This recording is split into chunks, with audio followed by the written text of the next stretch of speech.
Alright, there you go. Hello and welcome back to Fellfayre Manor Tales. Last we left off, you had just engaged in a ghost ball. You made your first tangible. You made your first tangible contact with the intangible. Woo! Yay. And you managed to meet both Lord and Lady Fellfayre, who seem to have a little bit of a past. So it's time to find out what. You wrote down a to-do list. Jonah and Raymond were going to look into the children of the Fellfayres. Patty and Celeste would look into the finances that seemed to have caused their downfall. And Father David would examine the local church records to find out more about the manor and the Fellfayres. Presumably, Patty and Celeste will do their things off screen because both the players are not here. Exactly. They're gonna be doing their things off screen. That works out well, actually. It actually does, like surprisingly well. Meanwhile, we're going to skip elegantly ahead in time from the spooky night full of spooks to the morning after, where the majority of you probably didn't get a whole lot of sleep. We already did that. Okay, cool. I forgot. Yeah, we had Yeah, that. Jonah probably slept fairly well because he was tired as shit. Oh yeah. Yeah, we last time we left off, if I remember right, in the kitchen after deciding what to do. Oh, very nice.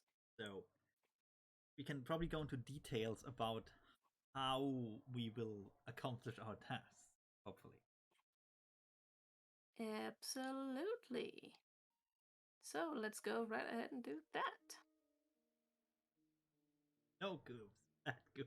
Yes. Bad priests. Yes. Oops, yes. Oh my god. Bad Father David. No. God fucking damn it. He wouldn't. You know he wouldn't. He wouldn't, but it's the only way that makes sense. But I sure would. Baby, let's go. Yeah, see, we're in the kitchen still. Oh, I just moved you there. Oh. See, we're in the kitchen still. Anyway. We are now in the kitchen. And Oh, that's you are all that now in the matters. kitchen. Alright, so. So. What would be the best way to find out about the children of an old rich couple? Were they aristocrats? No, right? Well, they were Lord and Lady Fellfayre. I mean that's fair, but that also doesn't mean that much. I mean, it is kind of in their name. It is a title, but it's not that hard to get. Well, they were title havers. They were title havers in the 1810s, I think. Yeah, probably bought it. That still means they were aristocrats. Yeah, only really, or that's who would have the money for that. Yeah. Okay, so how do we look at the children best? Family history. An excellent question. Family history might be somewhere. What about death notices, maybe? Obituaries? I mean, where would have obituaries from that long ago? Library? Newspapers? I suppose. I mean, they've maybe as good of a place to check as any. I mean, this place towers over the village, so local newspapers would probably have mentioned it. I'm sure there was at least one local newspaper because people are bored. There's always someone willing to start a newspaper somewhere.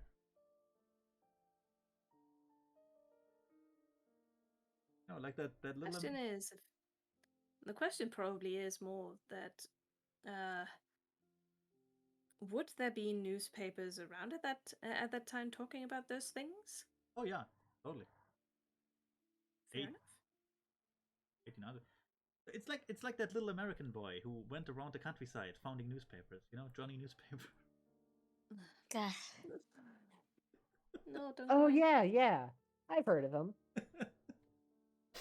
Johnny Newspaper, famous folklore newsy boy. Yeah, no, yeah. But there would have been like there would have been a newspaper around for the at least the upper class, and I don't think this village was always this small as it is today. So I would That say the is indeed library. the question. Yeah, I would say the library archives. See how far back they go. You can certainly go and check that out.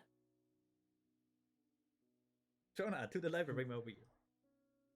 Let's go. No, no, no, no, no, no, no, no, no, no, no, no, no. Spinning book.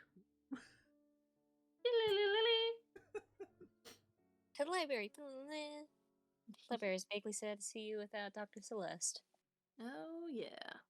So, Poor guy. you go to the library and you look up the family history. Roll library use. Wait. Leave over my character sheet. Yes, we have a button.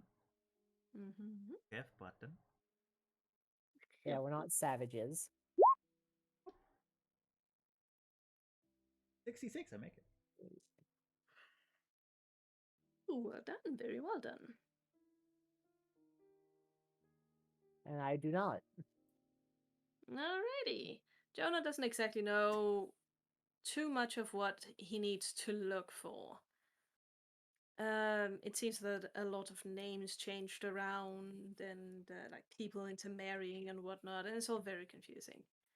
Raymond, meanwhile, is far more familiar with this sort of research, and he finds a family tree relatively easily, where he sees that Lord and Lady Fellfayre had a few children, 2 sons and a daughter. But there is no record of them dying in this in the little hamlet that is Gausket. I mean, that's It fair. appears that they moved away and didn't come back. I don't blame them. So, do we have names? We do indeed have some names, and I'm going to get you those names. I'm gonna make notes outside of Roll20. Browser doesn't want to work with me today. Mm-hmm. What was it? One son, one boy? One son. No. One son, Two one sons, one son, one boy, one son boy. Boy. Two One son, sons, one boy. two sons and a daughter. The daughter was the youngest. Daughter, youngest. Okay.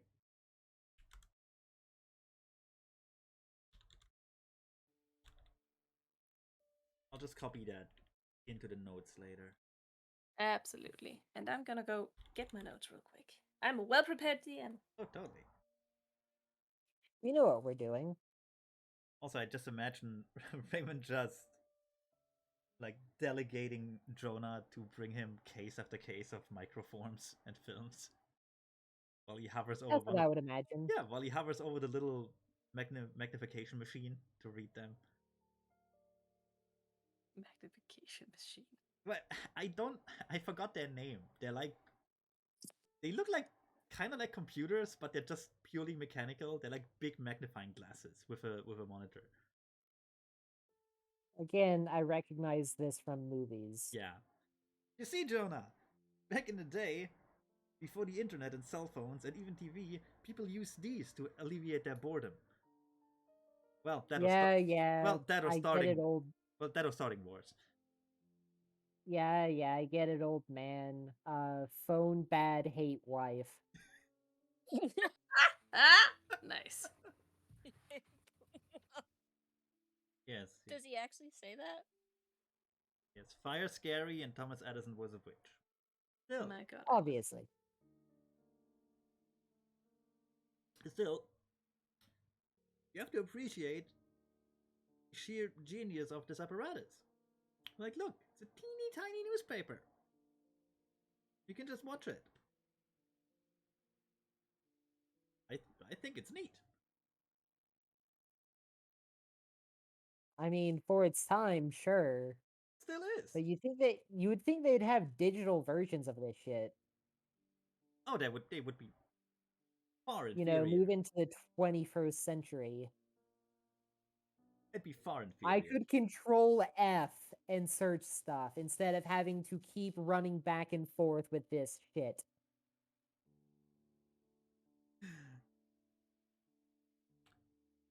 I can't argue with that one.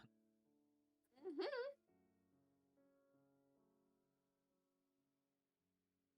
Alrighty. The names of the children are. Hang on just a moment.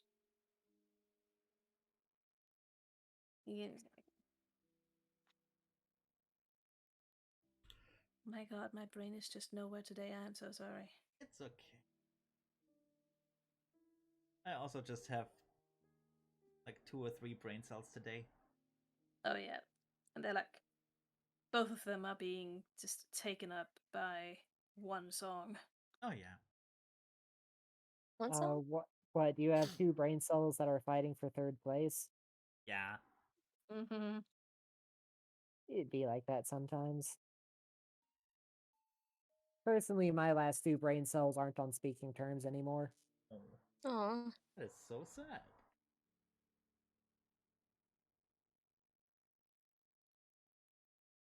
I think I lost my brain cell. I Oh. peeked inside of the little cardboard box where I keep it underneath the bed and it's not there. Yeah, I mean, mine fucking went missing too. You think they eloped? Oh, I hope they did. See, this is why Oh, you. I ship it. This is why you don't Shit, store. that's so This is why you don't store your brain externally. Well, it's not the brain, it's the brain cells. It was the last one. I named it Junior. Wait for those names. Lordy Jr., and Lady. That, Oh, and yeah. also Sun. Yep. Son Junior. Okay, the names are Wilhelm, the oldest, Okay. Henry, the middle child, and Augustine, the only daughter. August.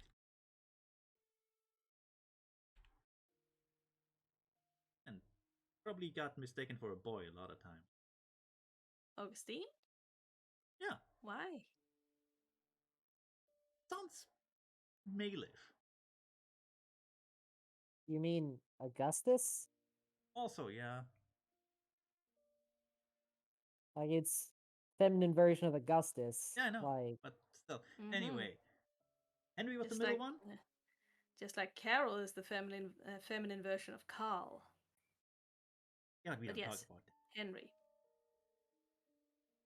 Okay, Henry middle one, Wilhelm, and Augustine. Okay.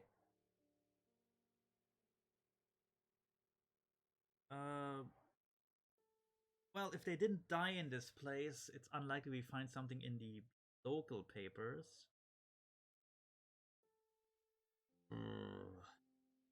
oh, let me guess. We have to go to a different library with a No. different set of microfilm. No. No, but we can I'm trying to who would have a royal register? I Like don't a know, the fucking queen? well, you Royal. probably, but it's like there has to be a register for like all royal titles and who owns them at a given time, so you know which ones are free and which ones aren't. This library may not exactly have that. I'm pretty sure we can find that out online. Raymond already has got his phone out and is furiously Googling. Alright, roll library use.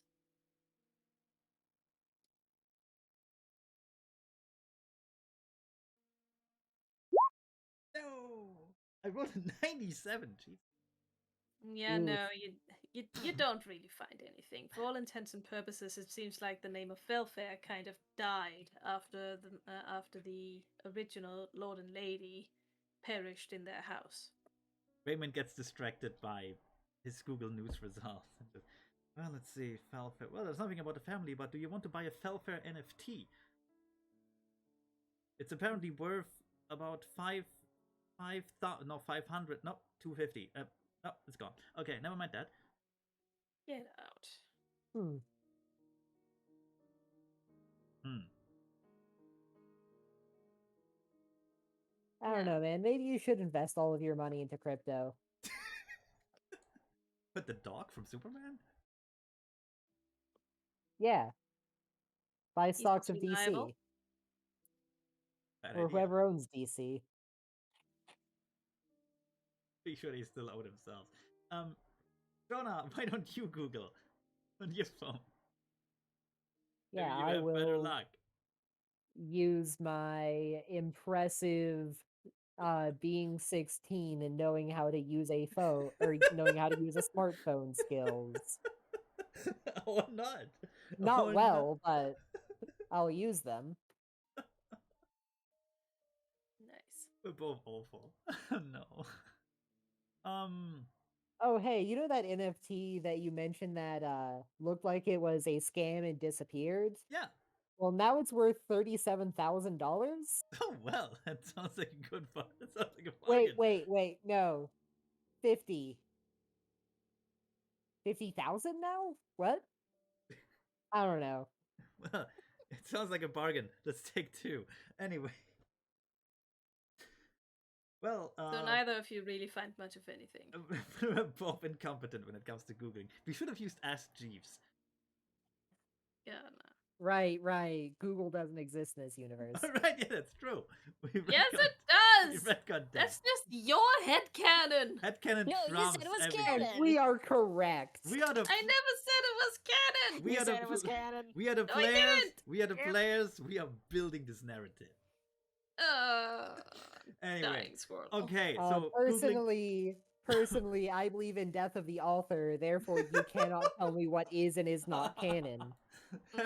Removing the art from the artist. That's all that is. Uh-oh. Okay, We're anyway. getting into firm-grown territory. Anyway. Where do we find that then? The internet is of no help in this particular case, which is fair. The library wouldn't have that. Who would have a register of titles? Is there some kooky like aristocrat researcher in town?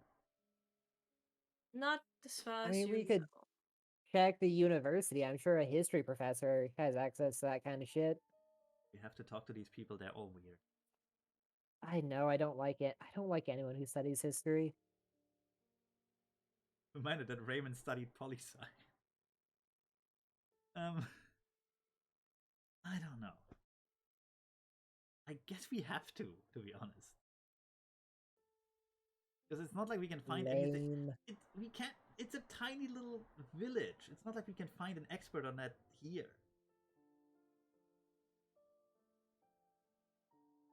And like the university, which one was it? Forgot. Oxford? Cambridge? It was Something. one of them. I don't know. It was a big one, yeah. Yeah, it would be our best bet. Wait, what was LeBlanc's degree in again? I Paranormal think- studies? Archaeology? Yeah, it's either that or like history or something. Oh, so she's the history professor. Got it. Anyway, while you two goobers break your heads on trying to find the titles of Lord and Lady Fellfayre's children, we skip nice and easy over to Father David, who pulls strings within the church to find out about the local finances of the good Lord and Lady. I think he's gonna do that via, like, specifically checking donations. Ah, very nice, very nice. It's always a good way to do so, seeing as they would be donating regularly to the church because they fucking had to. Yeah, if you were noble and you didn't donate too much to the church and you had too many parties, things are Also- gonna end in flames. Also, like Oh, yeah. most Brits, they were superstitious savages, really. Anyway, roll some library use. Okay, bada bing, Oh. bada boom. Or honestly, any other applicable skill. because I'm not entirely sure how you'd be looking for this. I go deep into the thing, the church mines. If it's about going into the archives, it would be library use. It would. It doesn't have to be an actual library. But I'm also thinking, like, if Father David is asking around, it would be more for like often more for social skill use. Yeah, maybe. Anyway, D100. Oh. Do you still not Don't have a you have it in character your sheet? sheet? Yeah. I still don't have a character sheet. But I vaguely remember you made one with the help of others here. it's right here. I don't think.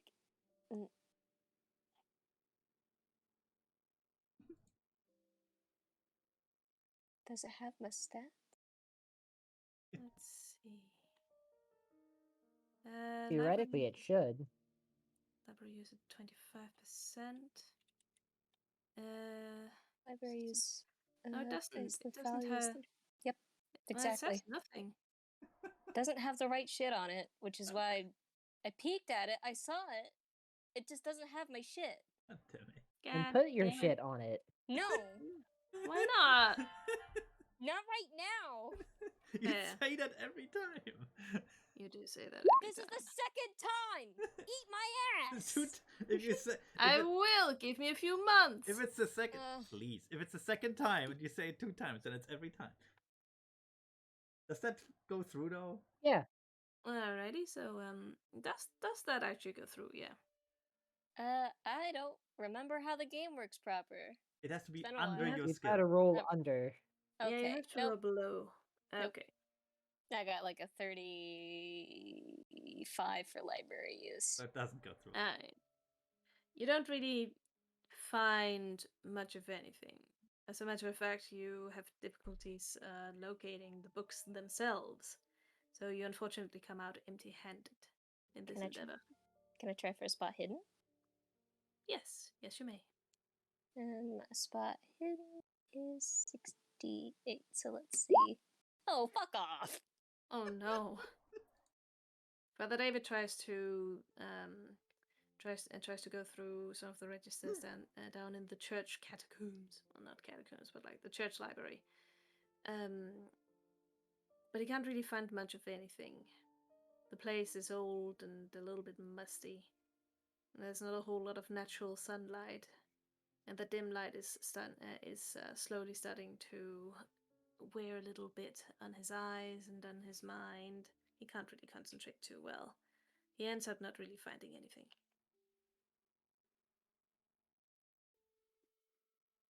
I find nothing.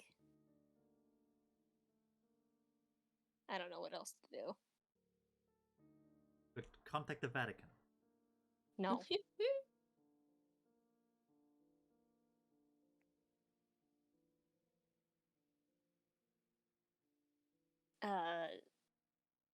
I've tried library use, can't find anything. Tried spot hidden to see if I could find any like physical things. Couldn't find anything And you- even harder. Can you talk to the local priest?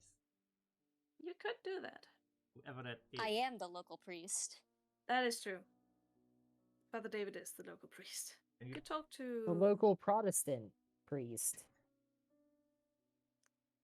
I mean, there's gonna There's be probably like an Anglican priest here.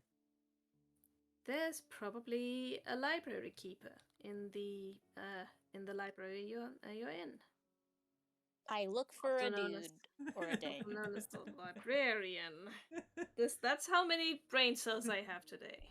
I think it may not be the wisest to keep going like this. I just want to get like the info gathering and the rolls out of the way. So, So so I've Father done my 2 David- rolls. I look for a guy. Yeah.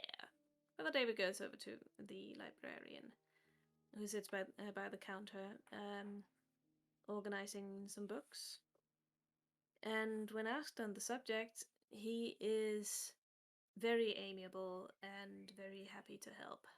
He's a little more used to the atmosphere down in the library, and he knows where everything is. So he finds Father David the registrar that he was looking for. It appears that over the years that Lord and Lady Fellfayre spent in the manor, their donations to the church steadily lowered bit by bit. Which checks out very much with the general sensation that you got during the ball of lavish and aloof people who valued their appearance far beyond anything else. Takes that information and he messages it to the others. He puts it in the group chat. That, as, like, as suspected, their donations to the church slowly dwindled throughout the years as financial hardships seemed like it had taken hold of the family. So at least we know that was right. Or Yeah. true. Wonder what exactly caused the financial hardships, though. Probably the quantity of parties, with a lack of like steady income to support that. Like the parties and plus like the building fees for the manor kind of piled up and put them at a deficit, so they were just kind of like Lord Fellfayre was just struggling to get back up into the thing. Where did Fellfayre even get his money from? Inheritance, probably? Excellent question. As it was with a lot of lords and ladies and nobles at the time, it was indeed old money, which is one of the reasons why it started drying up.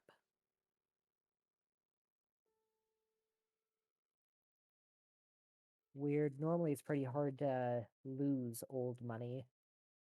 Well, nowadays, yeah, but we're talking 200 years ago.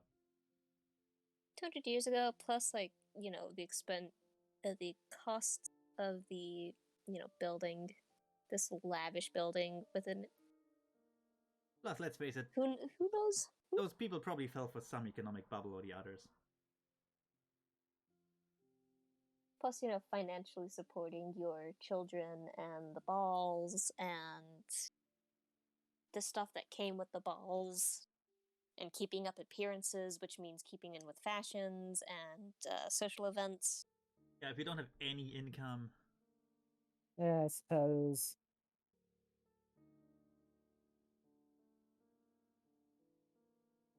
Father David thanks the librarian for helping him out.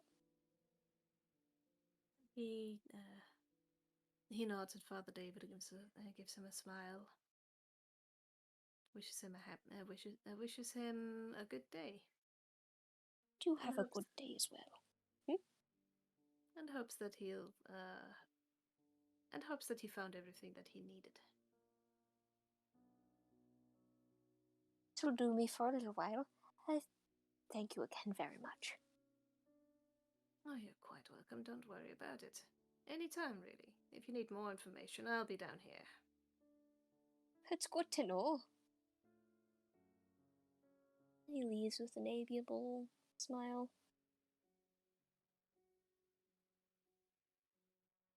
And he returns to the manor at about the same time where Raymond and Jonah return. Miguel has made coffee. She is set out on the kitchen table for you all, and he is busying himself cleaning up the newly muddied cat footprints that presumably Zegator left on the floor. You know, this would make for a really good jump cut. Like, we leave the kitchen, just, okay, let's find some data on this. And jump cut, they all come back. Well, this was a bust. Yeah. I mean, we found names. Yeah, we found Which is the names of their worse than children, nothing. but not their whereabouts. So they could have ended up anywhere. Let's see. Where would If I were the kid of a rich family that had lost their money recently, where would I go to? It depends. Would you have money or not? Or would you just be destitute but with a royal title? And at that point in time, he'd probably go into the army. I mean, that could be for two of the sons, or for the two sons. What year are we talking about? Somewhere between 1810 and 1833. See what war was on in 1810. I'm not asking if there was a war, by the way. No, there was one.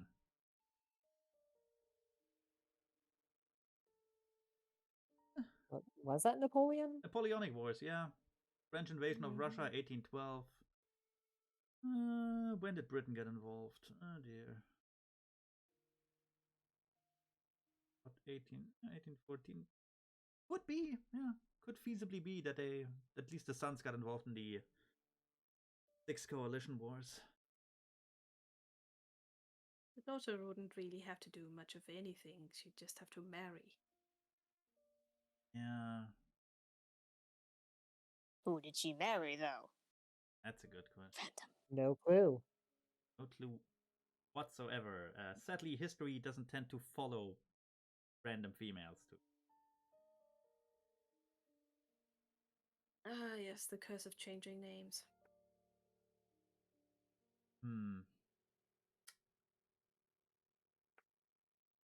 Alright, so let's assume the sons got involved in the war. Maybe you can find out something in an army register or something.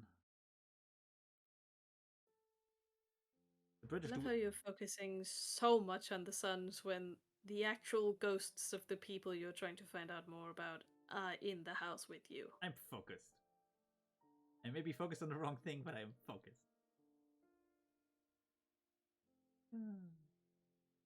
Also, I'm kind of hoping for someone else to be the voice of reason, because Raymond isn't. Someone, please, be the voice of reason. Please I help. mean, Someone, please help me. there, Help me, and- Smee. there are a handful of things they could have done other than going into the military. Trying to think of what exactly they are. I mean, they could have gone to London looking for work. Maybe different big city. And of course, if they went to London, then we'd probably never be able to find them. No, probably. If we assume they had a bad falling out with their parents, which presumably they sort of had, wouldn't they go into something that was far removed from their parents' line of work, so to speak? Well, Like I mean, we don't exactly know what their parents' line of work was, other than being rich, until they weren't. That's actually a good point. Oh, I don't know. Maybe we can ask one of the ghosts here. Oh, yeah, they literally would have been there, so... You know, Father David looks up. I'm wondering, can the ghosts here interact with each other proper? Could oh well, fuck, what was her name? Esther? Yes, that was the Yeah. little girl. Like, could Esther ask questions to Lord and Lady Fellfayre? I mean, it's worth a chance. We at least know, We a know lot of the ghosts at the ball could interact, and Lord and Lady seem to at least know each other were there. Yes, they just Well- seem to be stuck in time when we ask them about stuff. It was a little less like it was other ghosts in the bowl, and more like it was a memory playing out from the lady. Exactly. Oh, yeah, good point. I mean, it's worth asking Esther, if you can. Right. I think I'll go check in on that if you'll excuse me. Gets up, but before he leaves, he thanks Miguel for cleaning. He gives like Miguel this Man, my brain is also struggling too today. Fuck. What the fuck is up with that? I mean, fuck. Are we just having brainworms today? No, it's Yeah, it's a brainworm day. it's the rainbows leaving our mind because Pride Month is over. Yeah. Yeah. Yeah, probably. I don't know, when's LGBTQ Wrath Month? It is LGBTQ Wrath Month. Yeah. Welcome to It Wrath, is. baby. Welcome We're to Wrath. Raymond, getting rid of the rainbows so we can make room for the fire. Raymond will drink a fourth Yeah. cappuccino. Like, fucking Father David gives Miguel it's not quite pitying. It's more kind of like an Thankful apologetic and- look. Yeah. I'm sorry, Miguel. I meant to clean that up this morning. Got a bit caught up in looking at things. Miguel smiles at Father David. I walks over to him, pats him on the shoulder in passing, and says something in Spanish. Not Spanish. For Spanish, let's go. Fuck. Wait, What's your Father Spanish? wait, I want to try. David doesn't really catch it. I want to try. Wait. No. I was looking at the wrong one. I got a 31 in Spanish, but a fucking No. 46 in Latin. So you do actually... Wait. No, never mind. Anyway, Father David doesn't really catch what he said, but he gets the general gist of it, which is forgiveness and like Miguel is telling him that it's not such a big deal. That's what he feels like, at least.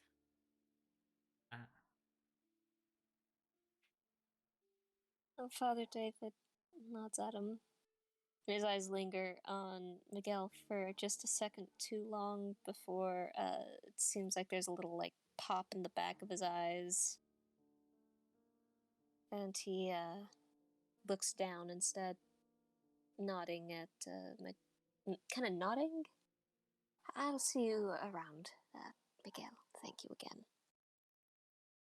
And he leaves out the door. He smiles at him and gives him another little nod before he too leaves out of another door, just to make sure it's not too awkward, so he can, get back to his soaps. To his fucking soapy operas. His fucking soapy operas, man. Well, Gotta clean the ghost out of his soul. He can't Needs miss soap his. for it. He can't miss his shows. Exactly. You can't miss the shows. What else is he gonna do all day? Father David waits by the door and waits for the sound of Miguel's footsteps to pass. And for the door that he knows leads to the little, like, TV room to open and close. He sighs. Runs a hand through his hair. Opens the door and walks out so he can go upstairs. Raymond looks over his half-empty cappuccino cup to Jonah and goes, "Wish those two would just kiss already." I'm sure they have. You can't watch that much soap for so many hours and not kiss. It's literally impossible. Yeah. I've tried. You can't do that. Father David in the other room anxiously rubbing his cross. Good night, everybody. Oh Lord, save me from these sinful thoughts. Oh, Lord, save me from these sinful thoughts. Oh, those sinful thoughts. Oh my god. He doesn't think of homosexuality, like, he doesn't think of other people's homosexuality as a sin. But Listen, religious trauma dictates for him that his homosexuality is a problem. Yeah. And also, if he were to kiss Miguel, that would be abusing his power. Dun, dun, dun. The powers of what? Of Christ? Yes. The power one holds in priesthood. Because you're a religious leader, you have power over, like sacraments and so on and so forth. I had to take a test on this. I Oh. actually have official certificates from the church. That's okay. I was just wondering, is that the power that compels you? Is it just compels you to kiss and make out? Yes. Yes, it does. Would make a lot of sense, Daddy, actually. for I've been bad. No! I've Cursed! I've been naughty. Forgive me, Daddy. I've been real naughty. No, it would. God It fucking would. damn It both would of be. you. No, it would be sorry, Daddy. I've been very naughty. Anyway, you can replace the entire sentence. It still makes sense. Great. So So that's what Miguel's into. Got we're it. waiting. He's a God-fearing man, surely. So Alright. we're just outsourcing this to Esther then. He's Apparently. gonna. Yeah. Worth a try to see if it'll work. Yeah, Yep. like all proper don't know. modern capitalists, we use child labor to alleviate our own workload. And in your case, it's foreign child labor, Even as better. it should be. Even better. Father David goes on up. Looks around in this area. Does not see the coloring book. Peeks in there. Grabs it. Beep. And goes back to the table.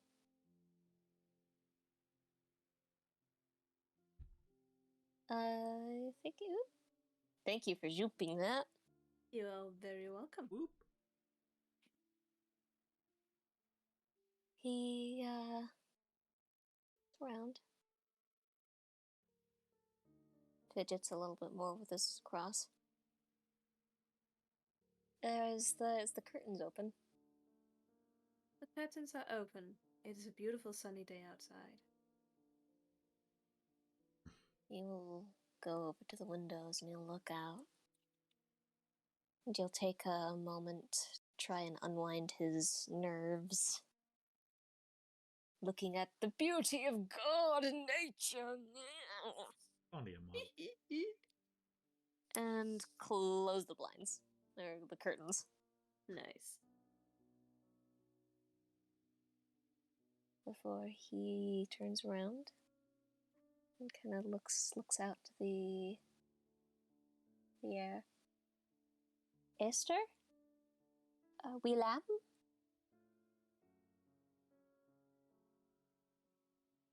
There is silence in the hallway. For a long moment, nothing happens. But it is as though a breeze graces the side of Father David's robe, shifting it slightly.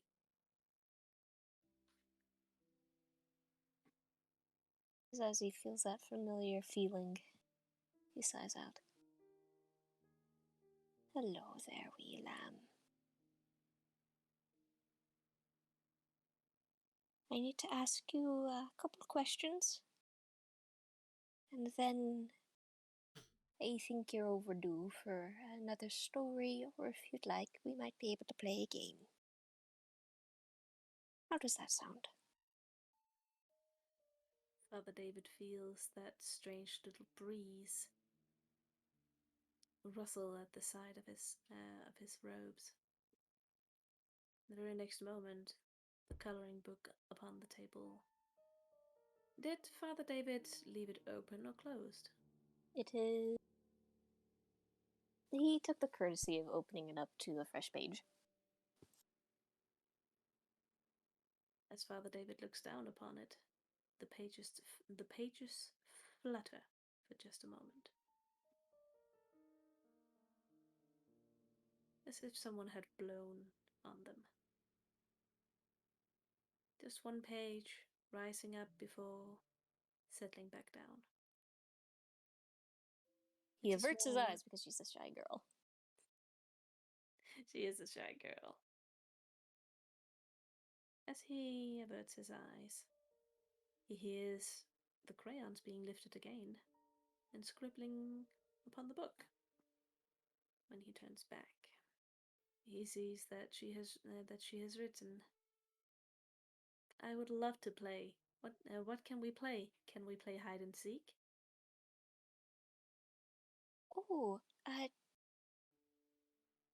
yes, I'd love to play hide and seek, Esther. We don't have very many players, but I think we could get the job done.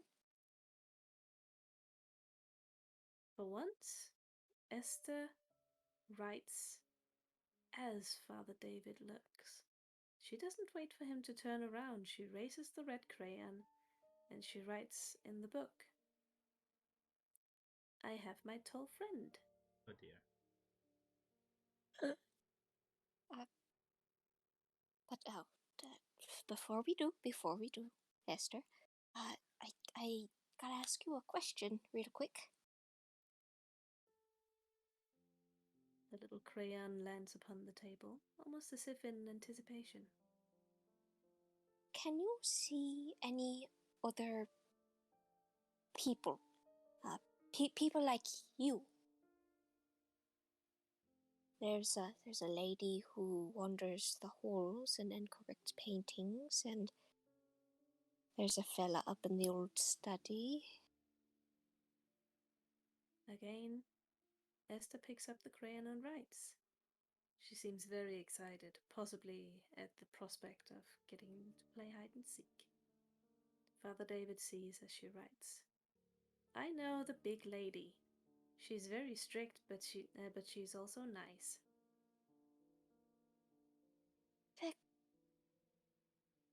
That's wonderful to know that she's very nice. He blinks. Have you met anyone that was not nice? The pages flutter, and they land upon this. They land upon the spot where you tore out the picture of the thing that you don't talk about. I understand.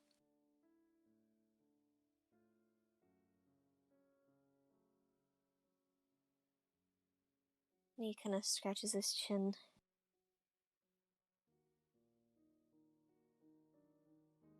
Then he looks down at his phone for a moment. And he frowns. And then he sends a message.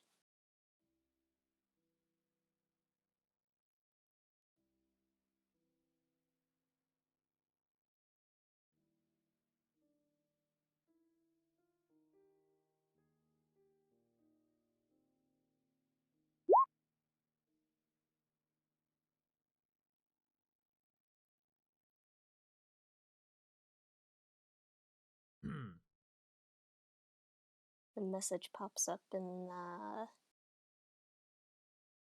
the group chat. She wants to play hide and seek. Raymond, without thinking too much, just replied, that doesn't sound fair, she's invisible. I'll reply, I'm in. I haven't played that in years.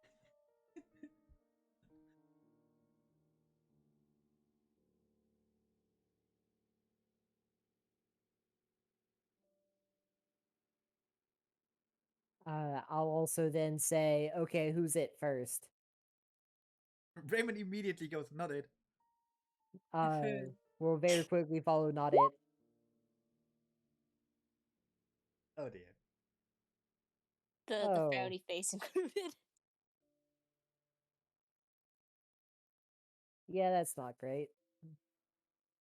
And then the message is swiftly followed by, would you like to leave with Miguel? There we go. I'm still trying to find different things on this Danish keyboard. Oh, right. I'm sorry about that. Isn't that... It should be relatively close to an English one, though. No, it's got weird stuff going on. I mean, I also couldn't use it. So, you know. I can use it. I can make it function. It just takes me a little bit longer. You got this. But Father David, concerned for the safety of the other people in the house, as if they would like to leave with Miguel. I'll reply, I am confident in my abilities to hide. Let's go.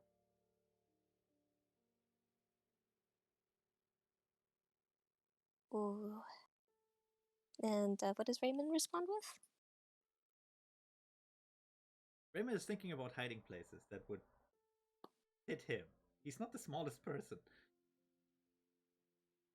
But he will also respond with, yes, I'm in. Just give us a countdown.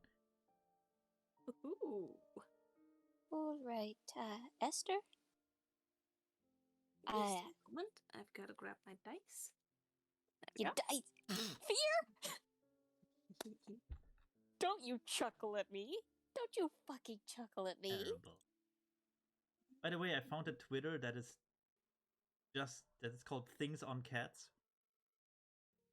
Just cats That with sounds stuff like an on them, amazing Twitter. All right.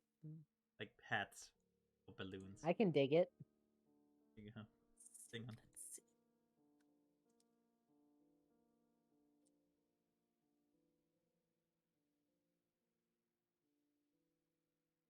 Alright, I have my dice.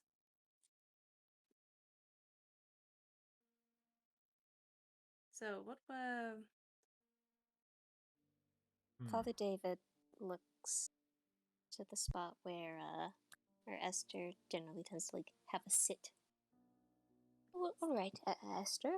It seems we have a couple extra players, but I would like to set a firm rule. One dies. We're playing for keeps this time. We're playing for keeps.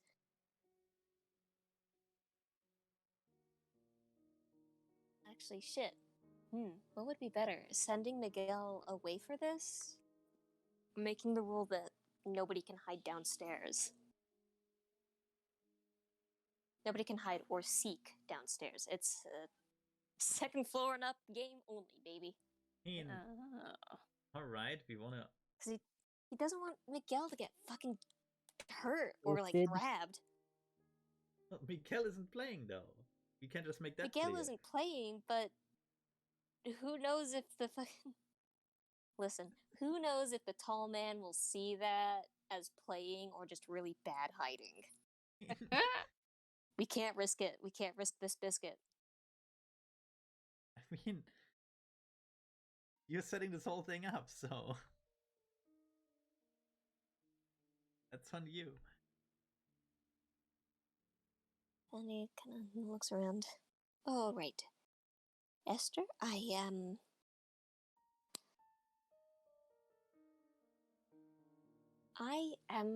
going to go talk to my friends really fast, and then we'll all be up and we can play hide and go seek. Does that sound good to you? Father David feels the little rustle of air, and he even hears something that almost, for a moment, sounds like little excited footsteps. They're far off, distant and echoey, as if he's hearing them through layers upon layers of wall carpeting. But they are there. There's no denying it. And no matter how Well, faint they sound, he can feel, he knows they are right in front of him. smiles a little bit. All right, sweet lamb.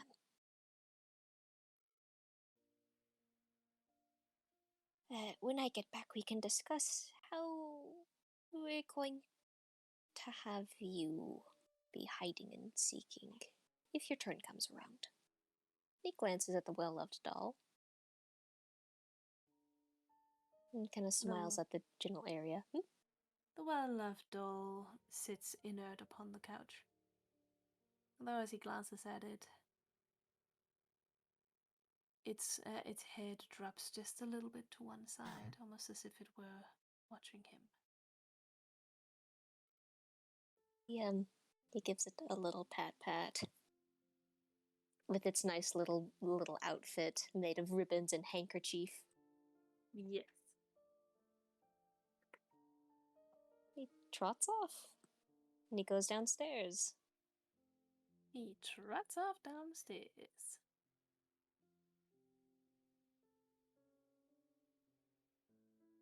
He goes probably downstairs. His gaze lingers at the fucking room for just a minute, but he shakes his head and he kind of rushes past the dining room into the kitchen. We shouldn't have Miguel here for this. Yeah, probably not.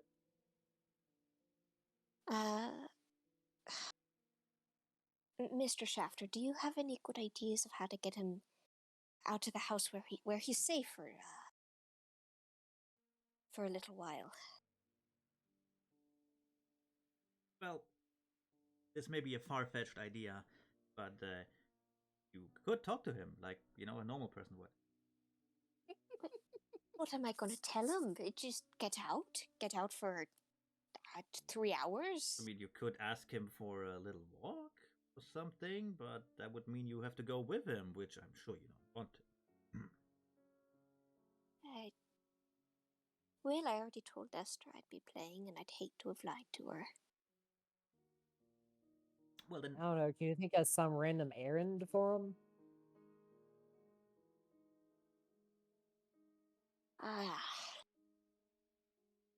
He kind of folds his hands forwardly and kind of presses the knuckles of his thumbs against his mouth as he tries to think.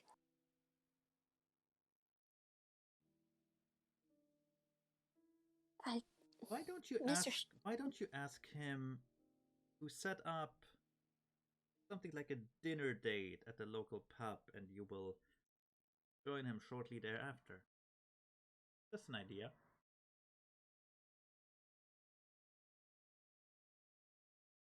He's about to comment on it, but then it just like the loading symbol seems to like finally disappear on his forehead. Working in background. And Yeah. his cheeks get really red, and it spreads all the way to the tips of his ears. No. But the impure thoughts will get me. It could be a group meeting. Say when we're done, we can meet him there, or it's setting up like an event, like a little thing, a little dinner at the pub shouldn't take too long. I don't know how long this will be.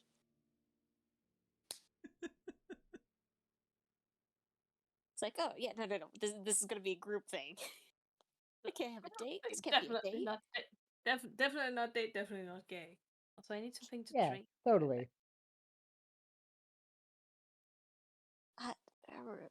Mr. Shafter, do you have any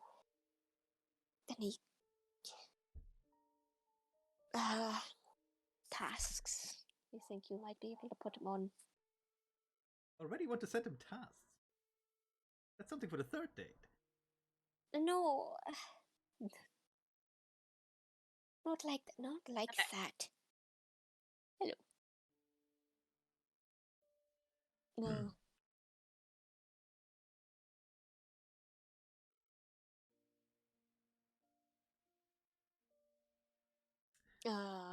Look, how about that? If you're so you, why not ask him to set up a nice dinner for all of us at the pub?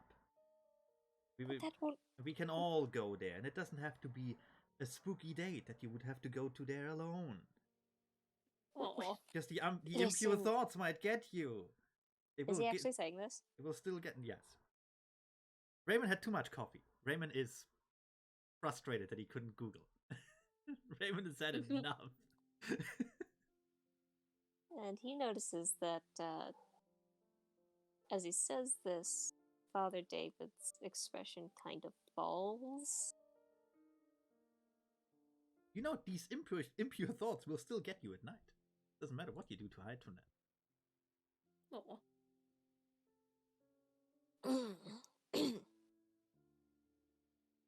I'm going to write a grocery list and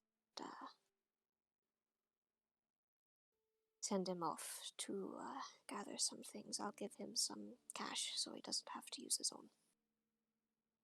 I'll meet you both upstairs.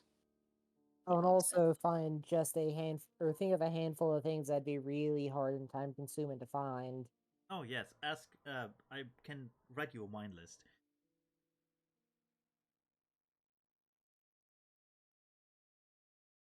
He just kind of stands on the door for a minute, and you can hear the crunch of his knuckles. But he pats his pockets, grabs a little notepad, and starts writing down a little list of things. He takes the advice. He writes down like some hard to find things, some slightly harder to find things, and sighs. Tell him to get him. Oh, it's already gone. Never mind. It just runs out. He doesn't run out. What are you saying? Raymond will pull out a 1,000 pound note from his wallet. Jesus. He established that he has too much money. I'm leaning into it. 1,000 pound note. That's ridiculous. I don't even know if there are 1,000 pound notes, to be honest. Yeah, I was about to ask. Oh, Like they a make them small fistful. They make them specially for rich people. No, okay, he's right. He will write a check because he's still American and they're backwards. He looks Be at nice. the chest. It's my character. I don't have to be nice to him. Looks at the check. Yeah, he writes eyes. $1,000 pound check and says, tell him to get a bottle of Antinori Tinanello 2015. He won't find one, but on the off chance, that's how much it will cost. Looks at the check. Either way, it should keep him busy. Nods and he leaves. Takes the check, digs in his pocket, takes out like a few 50 notes. Yeah. Just a few of those. Kind of rolls them into one. By the way, the Antinori is an €800 bottle of wine. Damn. Walks over to the door. And raises up his hand. He just sits there for a solid second with his hand about to knock on the door but not touching the wood just yet. And he sighs. Rubs his face. Swallows and knocks. It doesn't take long before the sound of footsteps approaches the door. Miguel opens, and he greets you with a smile. Padre David. He asks you what you want. You don't have to roll for that, you understand. Yeah, it's very hard to figure out what Padre means. Padre David. He looks at Miguel and deep breath, homeboy. You can do this, buddy. Miguel, I'm so sorry to bother you right now, but I would very much appreciate it if you could run into town and pick up some things and Mr. Shafter would like you to pick something up as well. Miguel's expression falls, but his eyebrow raises. He receives the little note of things that you've composed. He reads it through. He does a double take. He sighs audibly. I'm sorry, Senor Miguel. I really am. Miguel looks up at Father David and shakes his head and smiles. He reaches out and puts a hand on Father David's shoulder and says something in Spanish. Roll Spanish.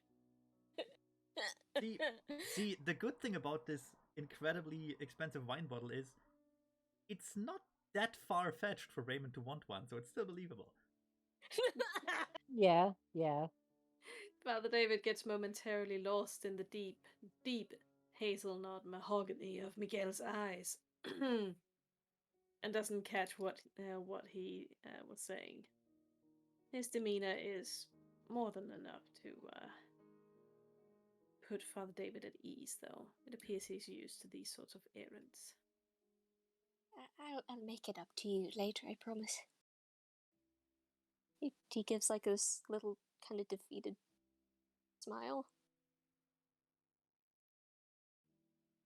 Miguel nods at him and says something else in Spanish. Roll for it. Good. Miguel doesn't get it, but Eventually he does. you'll get it. What? Sorry, Father David doesn't get it, but there's a little bit of a glint in Miguel's eye, and the words sounded just a little bit teasing.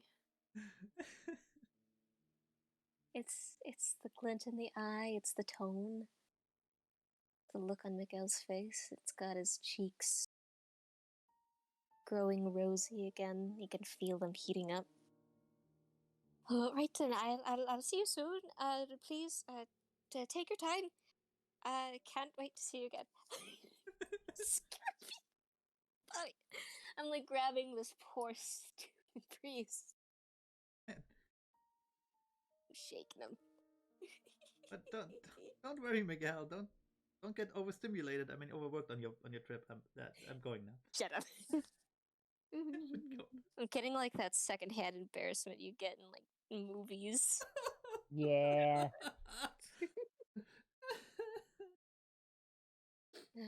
I think this is wonderful. He bids Miguel a safe travel. Kind of like, Farewell, my dear friend. May we see each other again soon. may we If not see in each other this again. life, then the next. Shut up. I want to drag my. I just want to drag David away by the collar, like, buddy, you're fucking it up. Adios, mi amor. Father David fucks up a fucking a Spanish roll. He ends up confessing his love in Spanish without realizing it. Yeah, like someone accidentally does. Someone accidentally does. We've all been there. Miguel. Fuck. Miguel double takes. Yep. Yeah. What? People on your soap operas call each other that all the time. Yeah. It seems to be a very friendly greeting. I mean, it's not that far-fetched to confuse amor with amigo, right? Exactly. They both just got the AM words. Exactly. Yeah. Adios, mi amor, amigo. Mi amigo. I'm gonna leave now. Me amor. Yeah. Me amor go. Amigo. Me amorgo. Mi amigo. Mi amor amigo? Mi amor amigo? Amori? Amor amigo actually sounds really fucking good. It does. How does Father David look when he re-enters the kitchen? He re-enters the kitchen. His face is a little red. His hair is disheveled from running his hand through it while walking through the dining room. You hear the soft Gaelic cussing before he opens the door. Okay, alright. Who's ready to play hide and seek?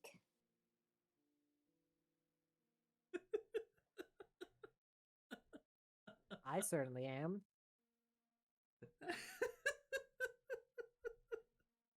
Jonah will begin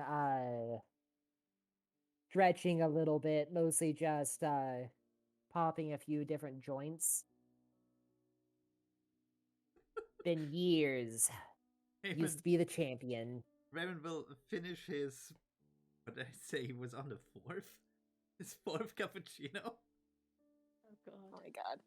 And just go. Raymond slowly starts vibrating into the fifth dimension. Oh, he. You may want to wait a few minutes. I'm sure you're gonna have to piss something serious here.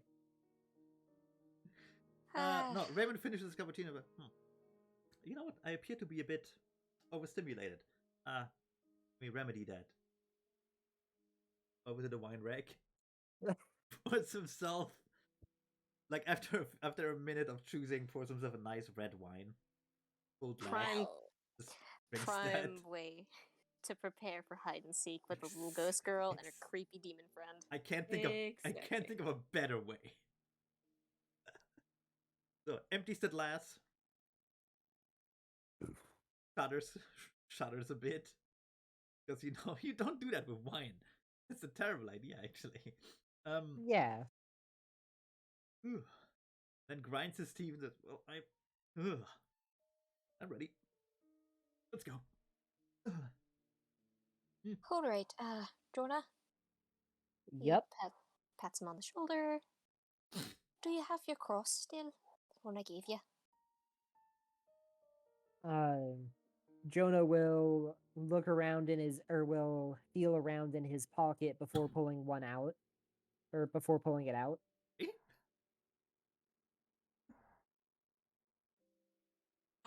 Good lad. I'll make sure you keep that on you. You can't be too safe. Yeah, I might also want to grab that holy water too. Don't worry. He walks over to a cat, like underneath the sink, pulls out one of the little super soaker pistol guns. She's locked and ready to go. Just make sure you don't shoot it at Esther.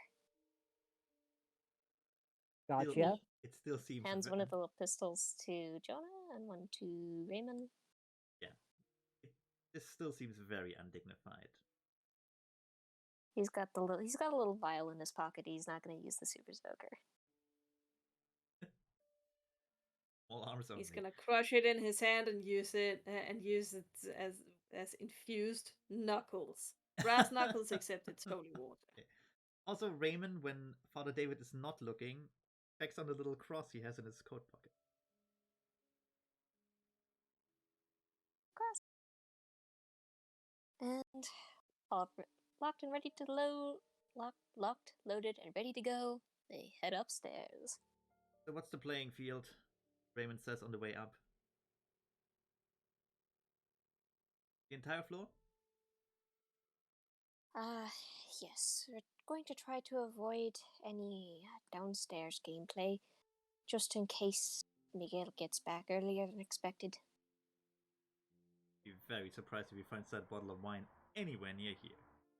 In any amount of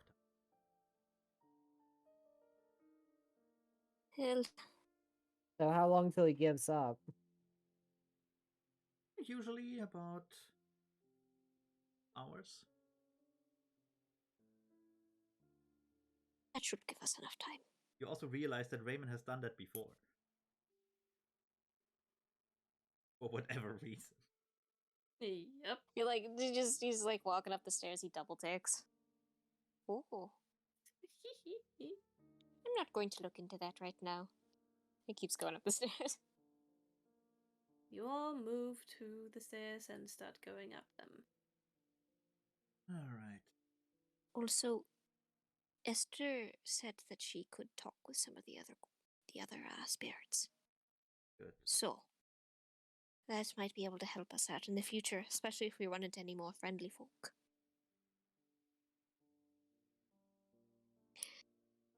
wonder if the other, or I wonder which other ghosts can talk to each other. I Could it mean, be maybe all of them? Probably like high school. possibly? I think, if anything, my current hypothesis is that the reason why the lady was so distant and off during the ball last night is because we dredged up a memory of hers, so she wasn't exactly in the moment. I think the ghosts have a popular table. One for the nerds.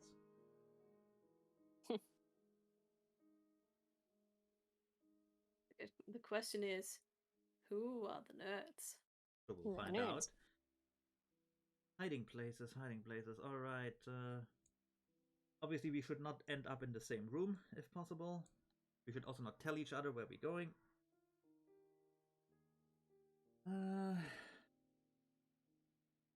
Got an idea, though.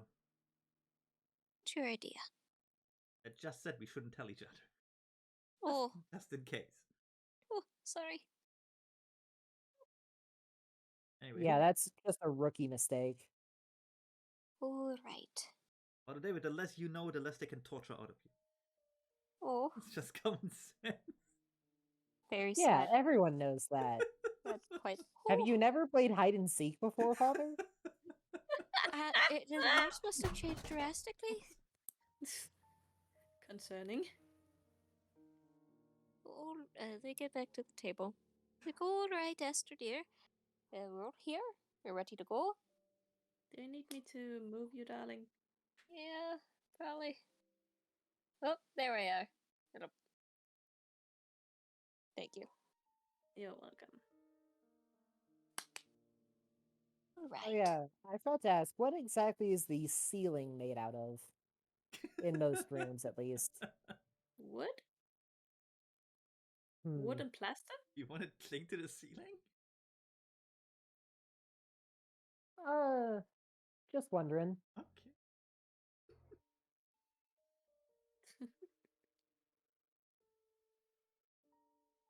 Anyway, at the top of the stairs, you do see the well-loved doll sitting almost as if waiting for you. Just staring at the stairs.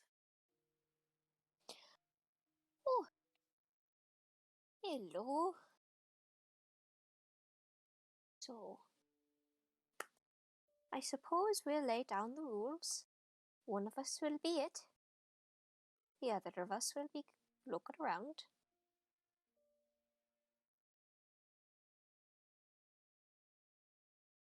I think. What number should we be trying to count to? 30? 35? Aren't you forgetting the rule about no downstairsing? What do you mean? Well, it'd also mean we don't have to switch between the upstairs and downstairs map. Ah. Yeah. Yeah. The Okay. practical concerns as well. Yeah, sorry. Brain's still a bit foggy. That's okay. Alright, no going downstairs. No going upstairs either. We're going to be sticking to this floor in particular.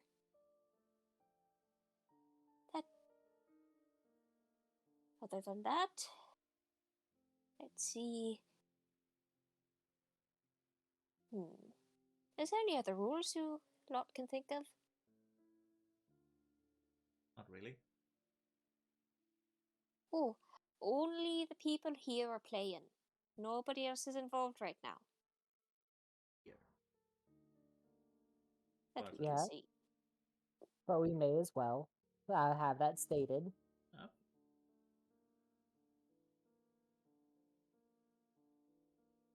Is there any rules that you can think of, Esther? Any rules you'd like to implement? You are met with deafening silence. However, there is a small giddy, like a small giddy tip tapping of little feet, eager to go. None of you can really pinpoint where it's coming from.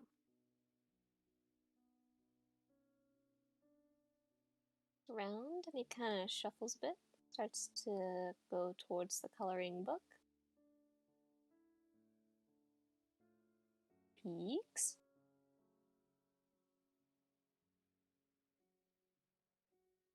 appears Esther has just been waiting for you, eager to get to playing, and hasn't left any more messages for you. All right. All right. Oop. There we go. Esther dear, are you in control of your doll right now? The little doll sits inert upon the marble floor. But with what appears to be a small tap, one of the arms twitches for just a second. Right. In that case, anybody volunteer to be it? Jonah will quickly blurt out, "Not me." Not it. I gave you that one as a freebie. Aww. No, because I knew Coops would be the last. Otherwise. Anyway. Aw. Alright, so I'm counting, I guess, to... Oh, what did we say? About 35? Alright, 35 seconds. Give or take. You'll, I assume, stand by the statue and face the stairs. Good thing.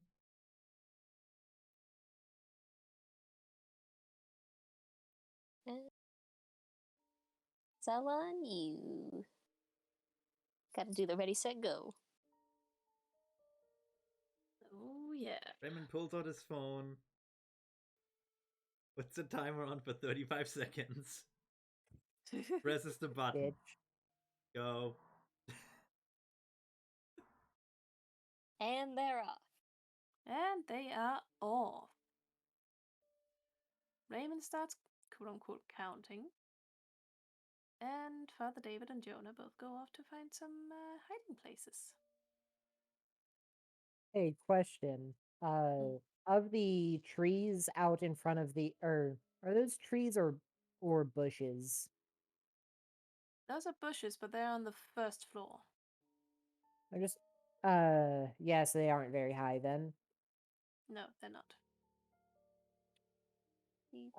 What's the outside of the house made out of again? What's what now made out of again? The outside of the house. Bricks? The fuck are you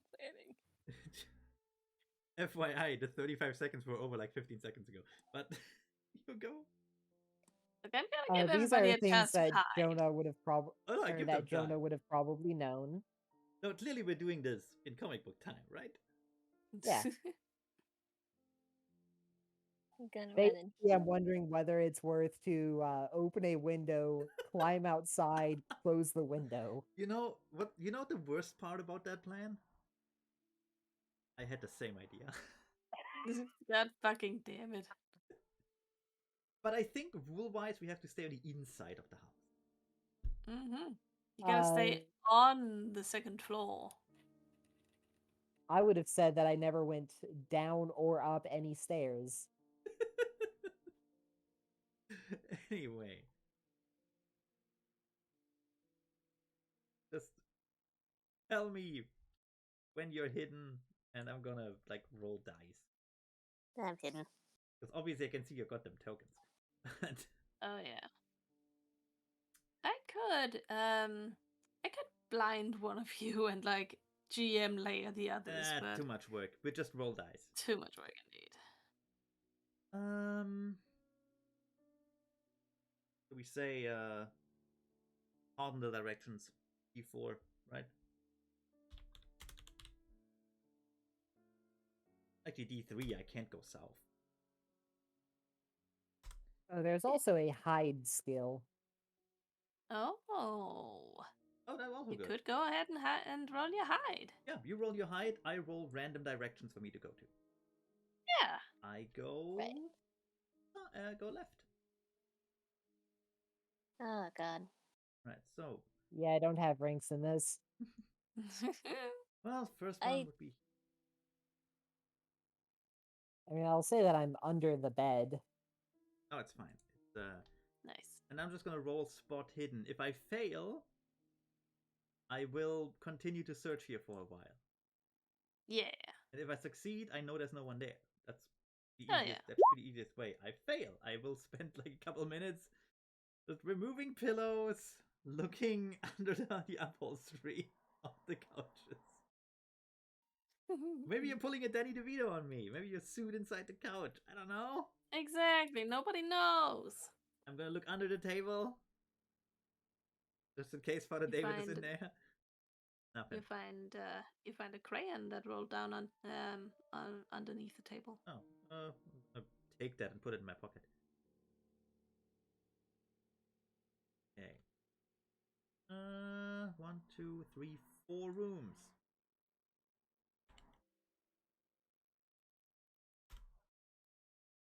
One. All right. Clockwise then. BD this one. Do. Nope. Spent my.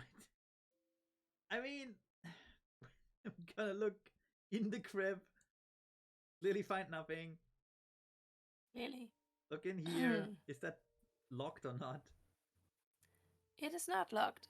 It is an old steamer trunk full of toys. Some of them seem to be antiques, even. I mean, it doesn't. I'm gonna put my hand in, rummage around a bit, see if I can feel flesh. Although I'm not sure what I will do if I actually feel flesh. But yeah, it doesn't. There's clearly no one hidden in there. Then this one. What's in here? Clothes, I assume. It's a closet. Yeah. Well, I look. Clothes and bed linen. Yeah. I pull a few of them to the side. No one in there. Check for a false wall. Check for a talking lion. Also nothing.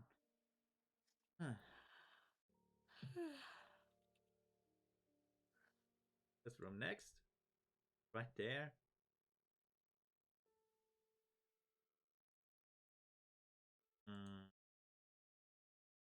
Tell me now. Yes. Come on.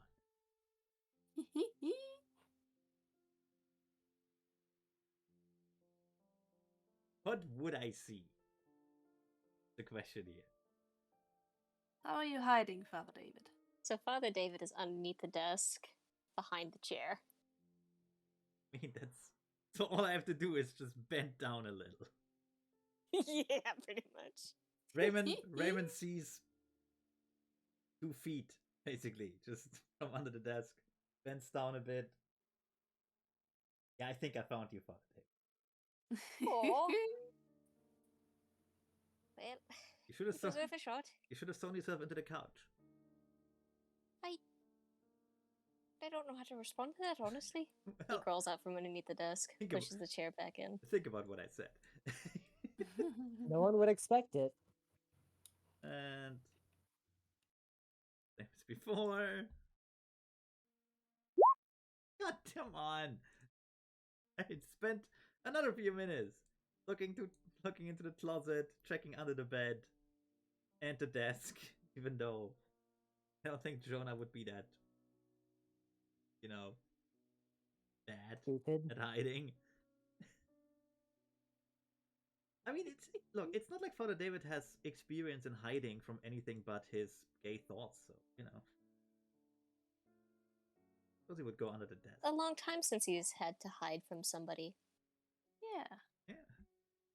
I mean, personally, I would have Okay. still thought that father would be in the closet, but Oh my god. Right. Anyway, okay. I He finally thought about it. It was his first thought. managed to spot hidden. It's good. Nothing there. Next one is in here. I'm just going through them like side by side now.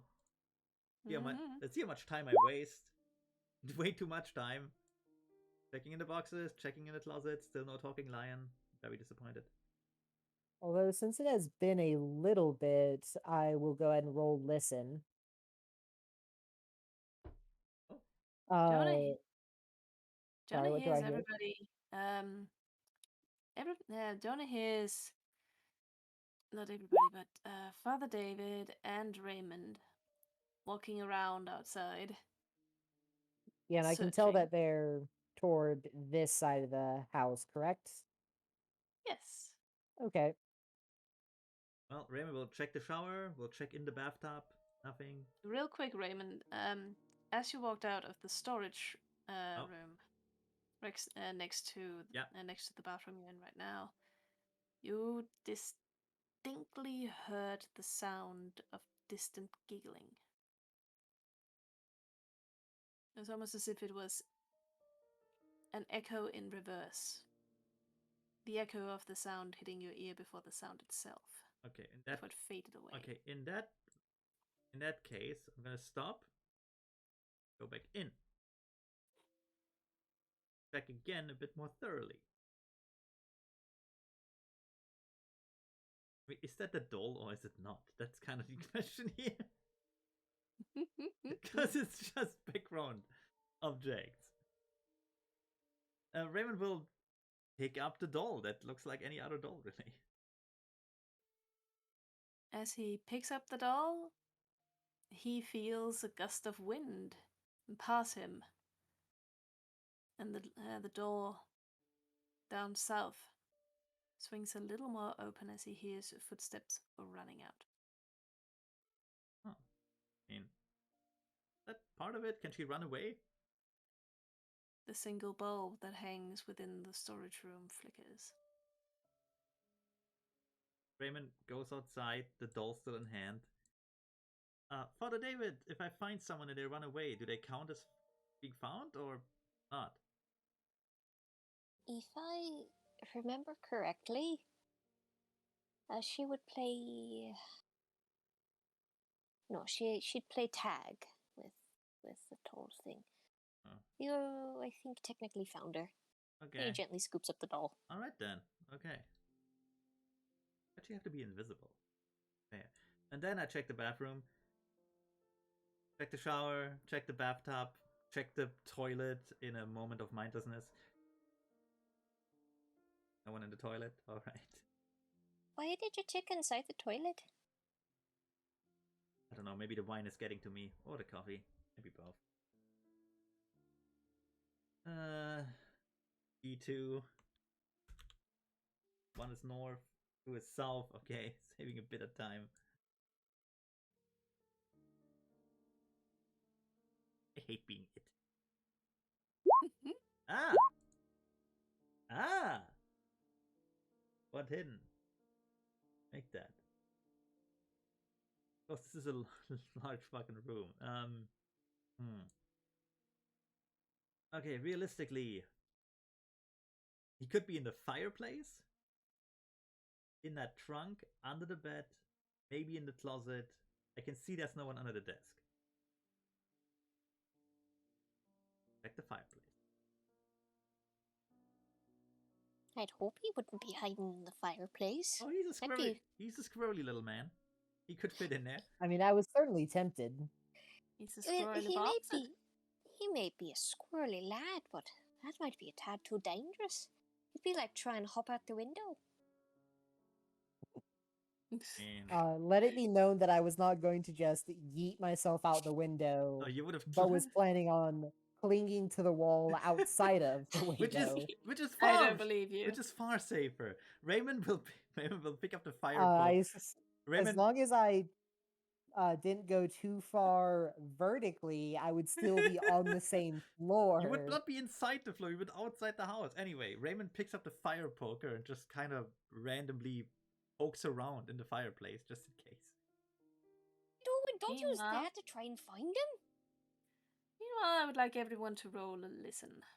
Yeah, I have rolled a listen. What is okay? Unfortunate. Is Yeah, there you is probably, there like- anything? Is there anything I can use to? First, I would like Jonah to also roll a listen. Oh, yep. I'm the only one who hears.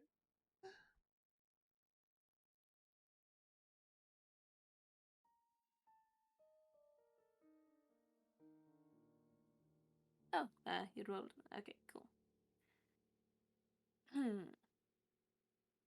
Father David and Jonah hear nothing, which is very, very strange, because the sound that Raymond hears is coming from the bed. It's more it's the sound of more tiny giggling. What the fuck? That can't be Jonah fair. feels a little bit of a. It's not entirely a presence next to him. It's that feeling you have when you're lying very close to a pillow or something else. You can sense there's something filling up the space, even if you can't see it. Jonah, did you hide with the tall man? I mean, I wouldn't know. Oh. Raymond will check that out. The fire poker is still in hand. Would you put that down, Raymond? He's using Raymond's like first name. Put what down? Oh, Put what down? Put the fire poker. No, you're not gonna use that to be poking around for Jonah. You might have hurt him. Why could would barely hurt him? He's a young man. He heals quickly. You don't need to poke. You need to use your eyes. Ah, Give me that fire poker. Fine. Raymond just gives away the fire poker. Takes it. Huffs a little bit, walks away. Puts it back by the fireplace, picks up the doll. Raymond goes down on the floor and looks under the bed.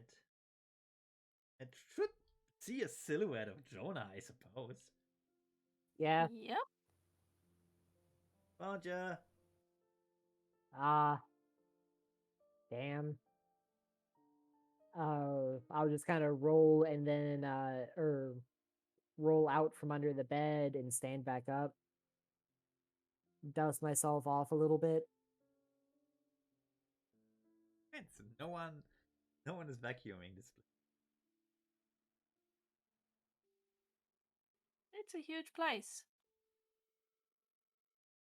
Yeah, we have no maid or anything. Well, you do actually have a maid. Well, Your landlords have hired someone to come clean it once a week. oh, once a week. That's enough. You seen how we live? We're slobs. Anyway. Yeah, we're filthy. Alright, so I mean Raymond will look back to Father David. I did find the little girl too, technically. Could you tell her that? Or we have to write it in the book or what? Did Esther quote unquote run past them again? No, she didn't. But the moment Raymond found Jonah, you all felt as though something light flooded through the room. And this time all of you heard it, without needing to listen carefully for it. The sound of giggling. It brings a bit of a smile to Father David's lips. Is that it? Did I win this round, or do I have to find the tall man Jonah will also giggle a bit with the kid. Best keep that a bit hush, Mr. Shafter. For now, I don't think he's participating. Right. In that case, I think the first one I found would be it, which is you. You're right.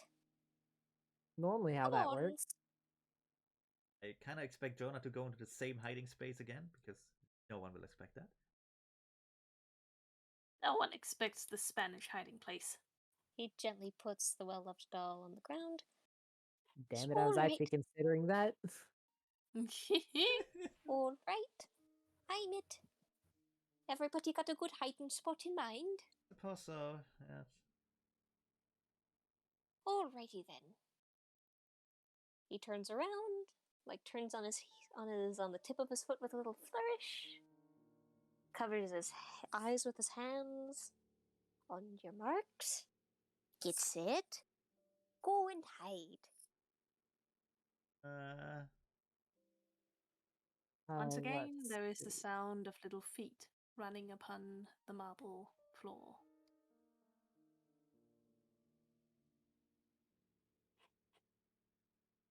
He gives a little chuckle.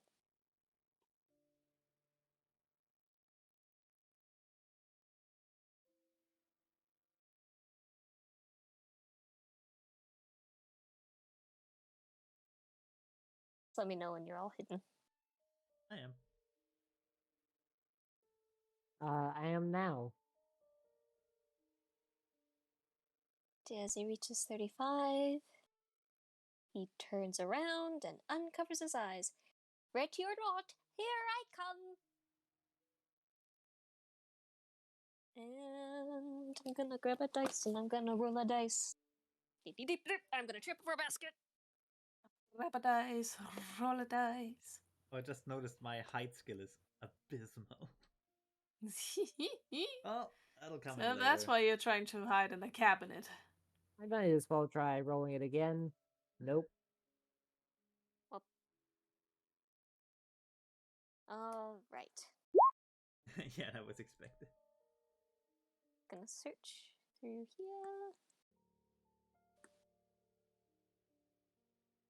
And just gonna look in the storage room. Roll 1d100. Bonk. My spot hidden is a 68. Nice. You Make know it. this. You know we two aren't in there at least. He looks around, he peeks in little spots, he looks behind some things. I take it that he does not find anything. Oh, Jesus! Not particularly, no. What? What? Oh, got that again. This time I saw it. He takes a step back. Yeah. The first time. Oh, ah, ah, ah. Found you. This time there's not the sound of distant childish giggling. Instead, there is a hoarse and raspy laughter that sounds like it's coming from very, very far away. To step close.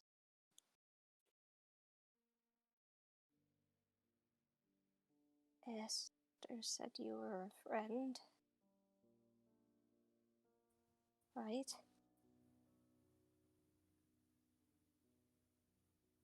The shadows seem even darker and deeper than before. And it's almost as if they are moving ever so slightly as Father David stares into them. Oh, you have a knack for giving a fella a fright, you know.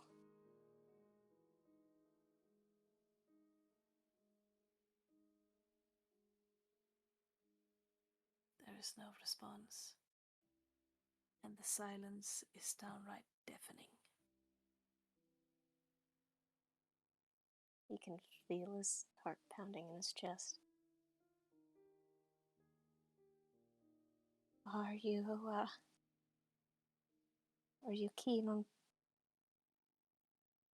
Oh. A realization hits Father David like a fucking smack. You found the tall man first. Oh, for fuck's sake. Well, Yeah. we don't know that yet, so Raven can live in blissful drunkenness. Yay. Oh, well, care to walk with me while I look for the others? Why are you making it worse? He's trying to be friendly. Esther said he was a friend. Well, okay, but Esther's a little invisible ghost girl, so how much can she know? He holds out a hand. And it trembles lightly as he holds it out to the specter of the tall man. He holds out his hand, and it seems to almost glow with its pale skin against the darkness, illuminated by the single light bulb that flickers in the ceiling. As it does so, as Father David is momentarily blinded by the darkness rolling in over him in tiny little seconds. He almost seems to be able to make out a very large hand reaching out for his. The light flickers back on, and he hears a creaking of the door behind him.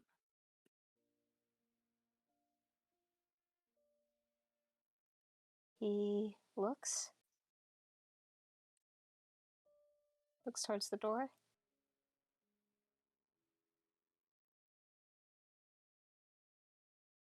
The door seems to have been shut just a little bit more than it was before.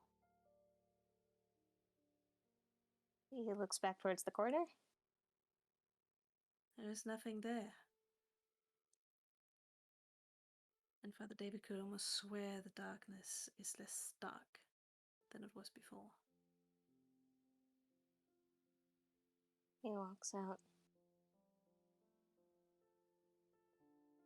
Heart pounding in his ears. He just kind of numbly walks into the bathroom. Heart pounding in his ears. Or are those footsteps? Oh. You've got a very distinct walk. He just nods to himself like a very distressed Muppet. Oh. Poor Father David. Poor Father David. Peeks around. It's pretty easy to see if there's anyone in or not in the bathroom.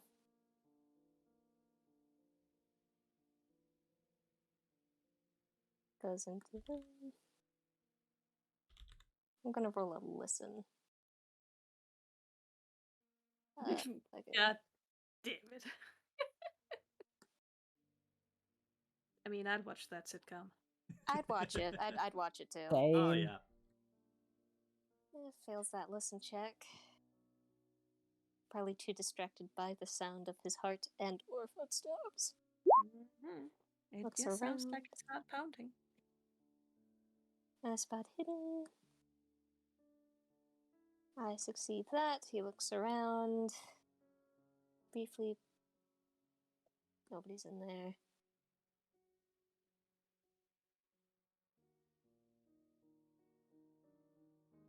Walks in here. Hot damn. Dang! All of a sudden, Father David gains laser eyes, and he sees immediately, he scans the room. There is nothing here. I suppose the adrenaline's kicking in, huh? Mr. Toll.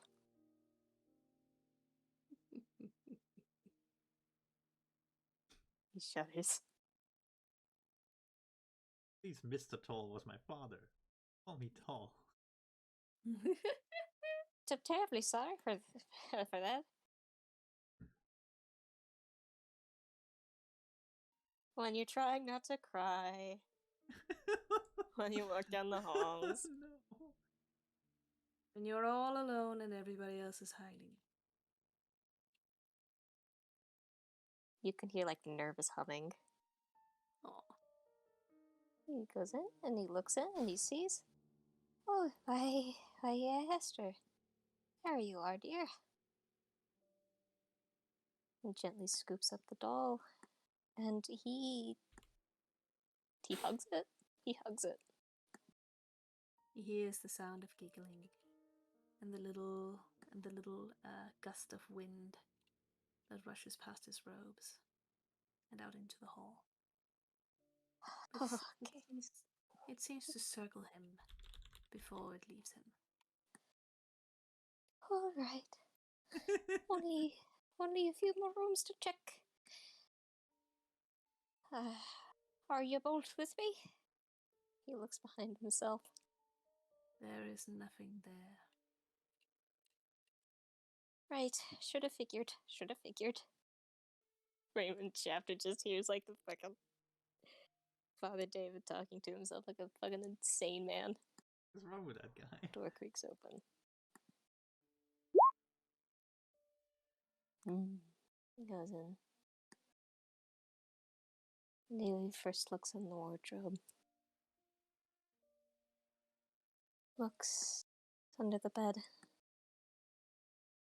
Looks under the desk. What if I really quickly run out? And that's cheating, and you're gonna get in trouble. Mm-hmm. Yeah, so I am actually gonna roll listen to see if I heard them No. or heard all of y'all walking across. Apparently not. Nope. Oh. Father David, like, how are you hiding? Raymond kind of shoved himself into the empty, like, roll-up section of that thing. Oh my god. It's very He opened- uncomfortable. He opens up the thing. Raymond And- comes tumbling out. Before Raymond can really react after he tumbles out, he feels the strong, sturdy arms of Father David wrapped around him tightly. What the? Oh. And after that, immediately Raymond can feel that he's shaking. Okay. I mean, Father David, it's fine. It's fine. We were not really gone. We were just hiding. That's how the game works. Shut up.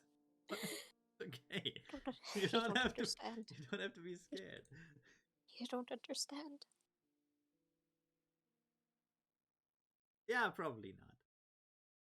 Squeezes him tight. Tight. And then lets him go. I'm gonna find Jonah. Swallows. He is very pale. Jonah. Let's see if I heard you calling out. No. Also, no. You I am just now deaf. is Jonah just asleep in the trunk? See. Alright, I wrote that down. And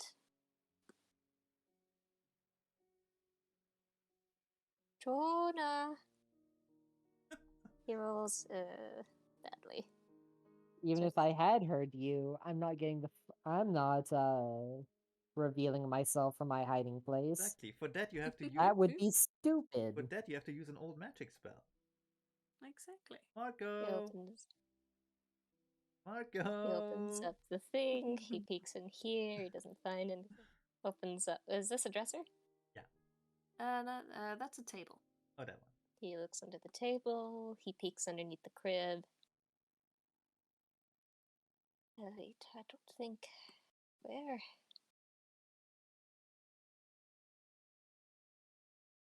Oh, Father David left the well-loved doll outside of the room. Oh. He knows that Esther doesn't like going in there. That's fair. Ah. He kind of peeks behind the giant unicorn. He sees nothing but a few dust bunnies. Hmm. So he didn't pass that spot hidden check. So what exactly does that mean? Does that mean he just doesn't see any blatant signs? Yeah. It just means you Yeah. waste more time finding him. All right, he Too opens up. much. You hear rummaging around and the nervous tuttering of Father David before he finally opens up the toy chest. Hey, father. Ah! Eh? Thank the Lord, my lad. All right, get out. I've got some news. All right. Don't like that tone of voice. What's going on? So,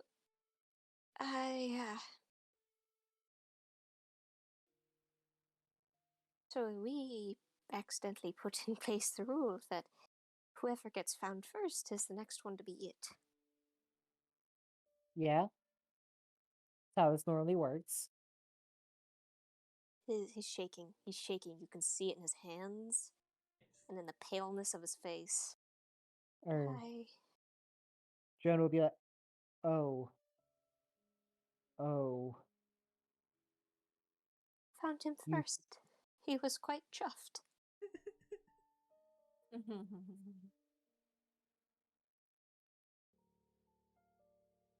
That's not good.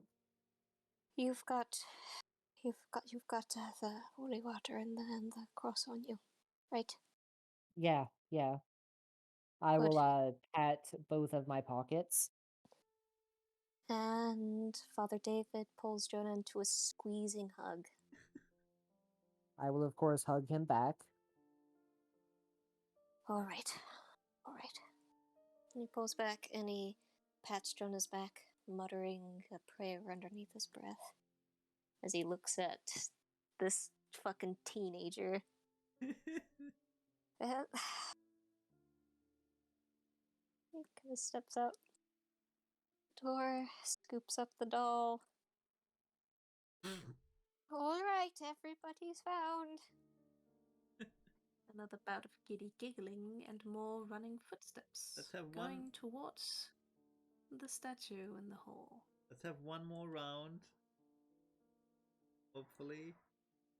Then we can go eat something. Hopefully. Yes, we'll have one more round if that's all right with you, Esther. The little doll doesn't just incidentally twitch. This time it nods its head. I'm glad you're having such a good time, dear.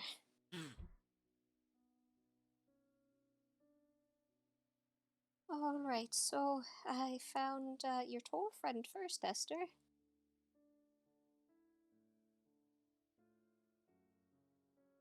There is another little bout of giggling. It sounds giddy. So, I'm not quite sure when we'll know when it's time for us to run off on our merry way and hide.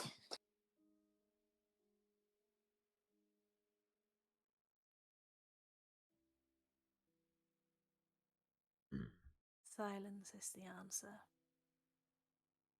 But all of you feel that a coldness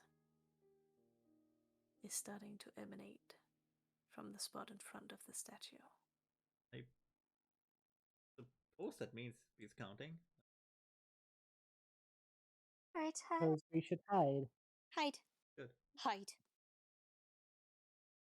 Yeet. Yeet!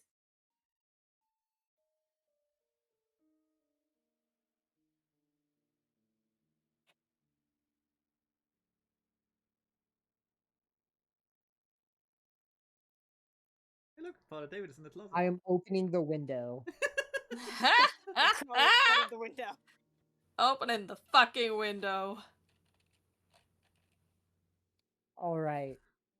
There is a considerable drop down and not a whole lot of sill to hang on to. I mean, it's only one story up. You are not a Jonah. ninja. Jonah. Don't. It's an English countryside manor house. Yeah, this is pretty high.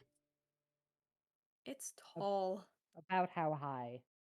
A drop from that height will definitely shatter both of your ankles. Oh yeah, I would like with the foundation. Even if I land in the bushes.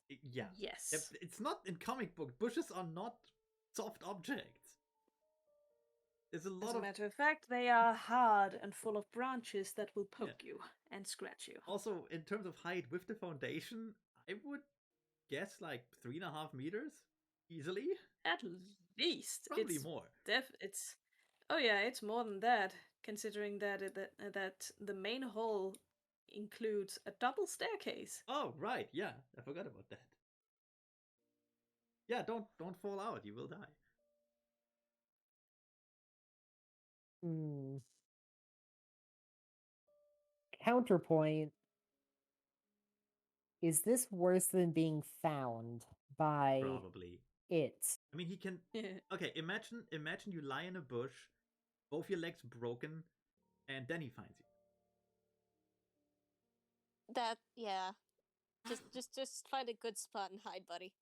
Well, imagine Yeah. he found out you cheated. Oh no! Don't do it. Let's see. Uh, behind this couch. Nice. We've upped the hide and seek game. Behind the couch. How would you even fit in there? As Jonah you're- is. He Jonah can is- find a way. He's a squirrely little scrawny teen. Fair enough. Actually, Really? wait. No, better idea. Up the chimney. No! Up the chimney? Perfect. Yes. Oh my god.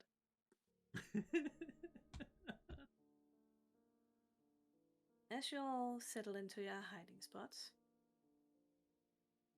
you start feeling this sensation of cold around you again. And then you hear footsteps. You hear footsteps that are definitely not a little girl's. You walk down the hall, slowly and deliberately, starting from the staircases, moving towards the master bedroom, Raymond's bedroom.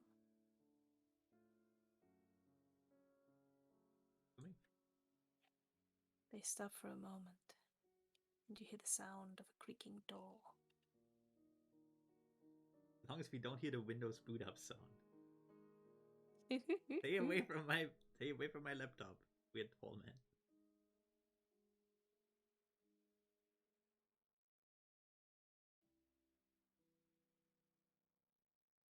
You hear more sounds of footsteps, as what you can only assume is the tall man looks around Raymond's room.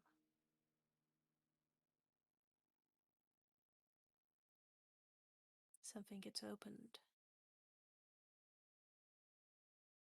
Something gets dropped.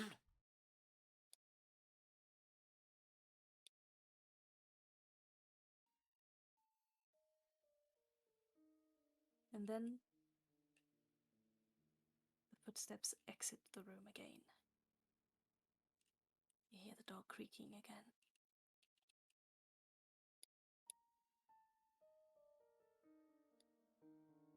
The footsteps walk away, which is a relief to Jonah and Raymond. But this time they're getting closer to the bathroom and the storage room, where Father David hides. Father David's heart pounding in his chest. He crosses himself. The footsteps get closer and closer, and they seem to halt outside of the door. Almost as if contemplating or waiting or considering.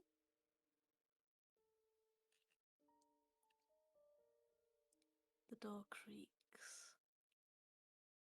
Very, very slowly it creaks open. And then the footsteps keep going.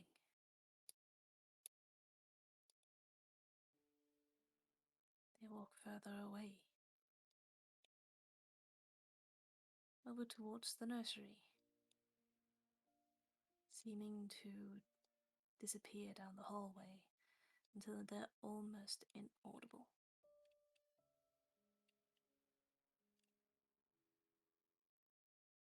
Minutes seem to pass by, or maybe it just feels that way in that oppressive atmosphere, as this thing searches for you all. Try not to cry. Cry silently. Just come out of the closet already. Yeah, I can just feel the heart palpitations. You hear the footsteps come closer yet again. Another door creaks open. The footsteps fade out. Then there's the sound of giggling and the sound of tiny footsteps running. Oop, he found her. Running down the hall. They seem much, much louder than before, and much faster too.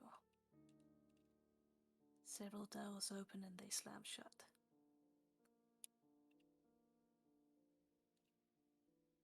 The what slams open and shut? Several doors open and slam shut. Father David's shaking.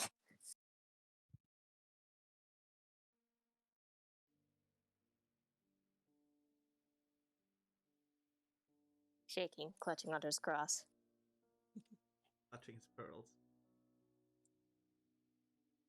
I am clutching the sides of the chimney. Oh yeah. You know, got to keep my feet above the entrance to it. I'm just sitting in the shower.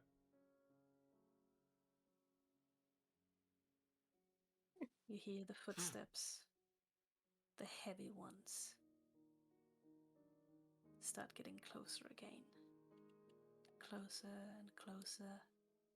They walk slowly past where Father David is hiding. Down the hall. And the door that had opened and slammed shut in an instant starts to creak open. Jonah feels a cold into the room. Shit. He feels sweat starting to drench his hands, and his arms starting to tremble as he tries his very, very hardest to stay up in the chimney, away from this thing. Stay as hidden and as quiet and as still as he can.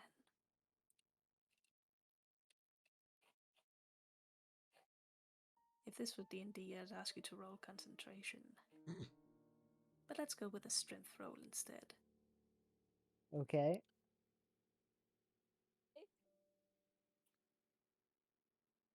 So let's see, D100, trying to get 100.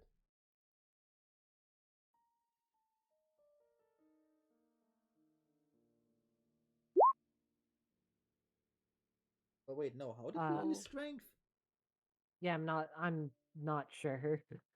I have a 12 strength, so Oh no, wait. It was like the M can decide if we use strength as is, or times 2, or times 3. Exactly. If that will be enough. And That's today I have decided to be a magnanimous DM. And I will say that we're doing the strength times 2. okay, then I'm good. Jonah is indeed good. He manages to, just in time, adjust his grip. Move his hand just enough to make sure it doesn't slip on its own sweaty palm. He keeps himself up as he hears the footsteps enter the room. Walk around.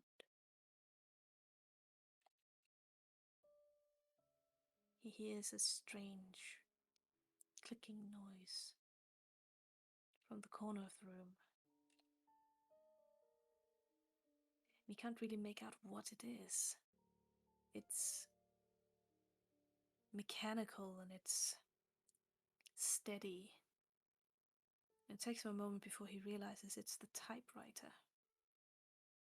That old, dusty thing that's just sitting on the shelf and in the corner of Patty's room, grinning out at it like some sort of strange mechanical skull. There's that eerie click, click, click of the keys. And then there is silence once more.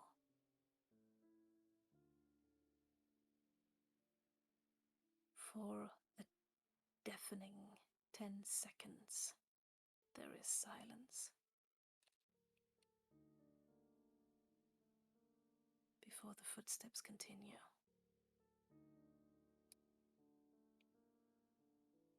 I would like you to roll listen, Raymond.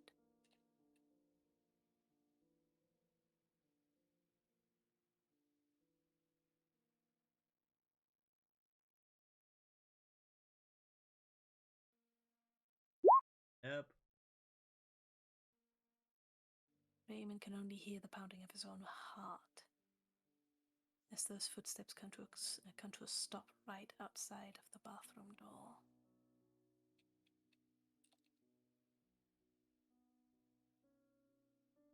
He can feel that cold. It's almost as if it's flowing in from underneath the door.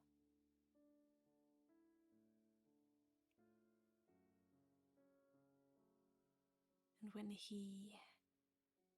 he peeks out through the frosted glass of the shower cabin he's hiding in, he can see there's something on the floor, almost as if it's floating in like water, spilling in from the outside and into the bathroom, slowly elongating into an all too familiar shape. Jesus. Raymond puts his hands on the little cross in his coat pocket.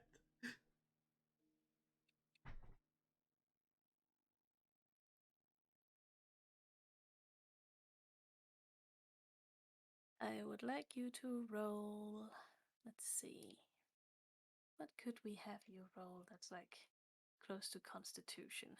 Actually, I can just have you roll Constitution. Yeah, Roll Constitution. I wanted to say. Just a D100? I think you can just roll it from your sheet. Oh. No, that one doesn't have a button. Yeah, it doesn't, which is why I had to roll a D100. Alright. Right, yeah, just a D100 then. Alright. And remember, we are doing the ×2 thing. Yeah, that's fine. I'm way above that. Mm-hmm. Raymond can feel his pulse picking up more and more as he sees that ominous shadow spilling into the room, bringing with it even more of that cold that makes him shudder, and he can almost swear he can see his own breath. He has to reach up with one shaky hand to hold it over his mouth. You drink 4 He cappuccinos swallows. and suddenly your heart goes all weird. I know, it's weird. He swallows and he feels his throat as dry as sandpaper.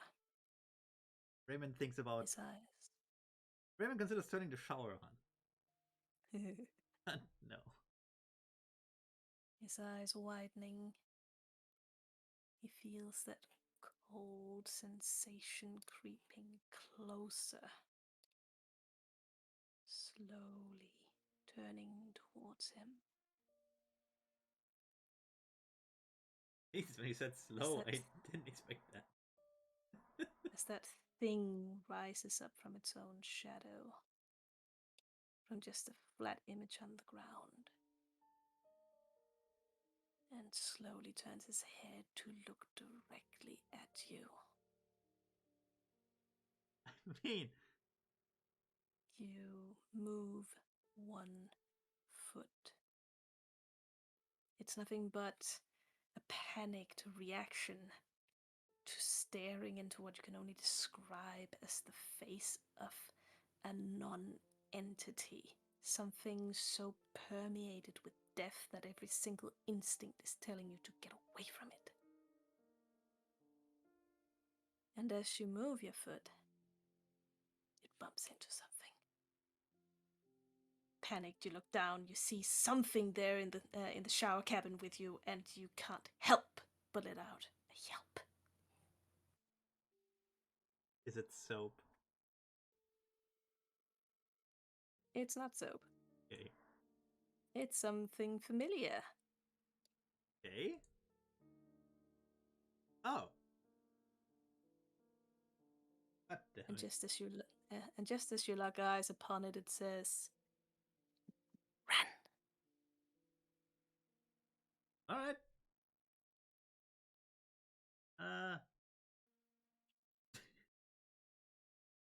Open the shower and just go. Whoop. just bolting the fuck out. Well, yeah, but on the way I will. Okay, you found me. I lost. Fine. Let's go. Bye.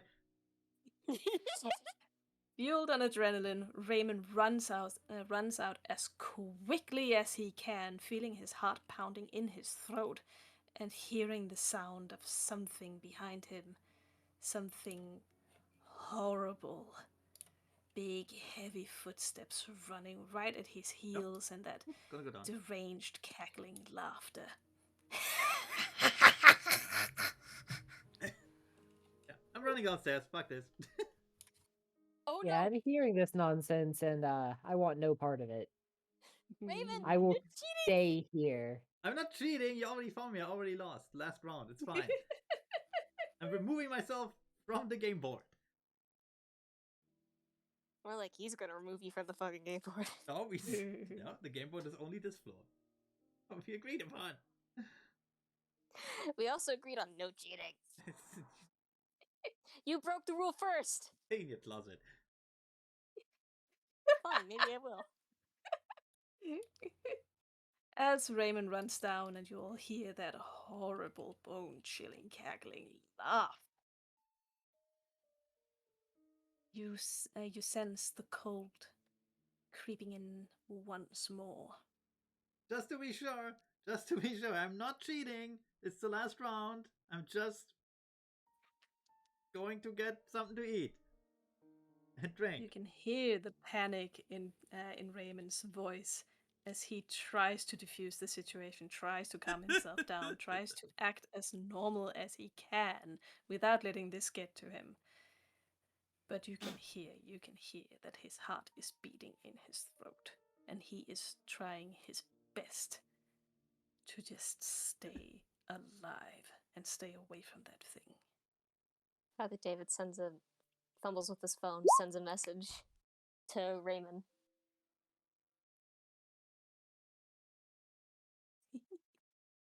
Raymond honestly just ignores it right now.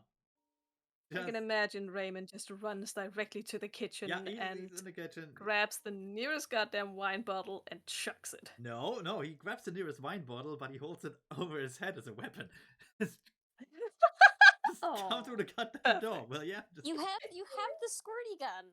I forgot in my panic. Also, It's true. Also, again, it's very undignified. But like clubbing. Yes, I may die, but I'll be dignified while I do it. Look, clubbing someone over the head with a 500 bottle of wine is way more dignified than a water pistol. Mm-hmm. And hey, it is the blood of Christ. You have to ruin it, don't you? Anyway, as Raymond's Why I drink it, that frantic, tasty blood of Christ. as Raymond's frantic footsteps disappear downstairs, his voice going with it, that strange cold creeps in on Father David and Jonah again. And I would like both of you to roll a listen. If I sent Father David an answer now, will his phone vibrate? Yes. But you know, Raymond will not think about that right now. He's just focused on the door. I listen, and I hear. Oh, Father David hears. Father David hears something. At least he thinks he hears it, but it's far more like it's being imposed upon him. A thought, a notion. Two down, two to go.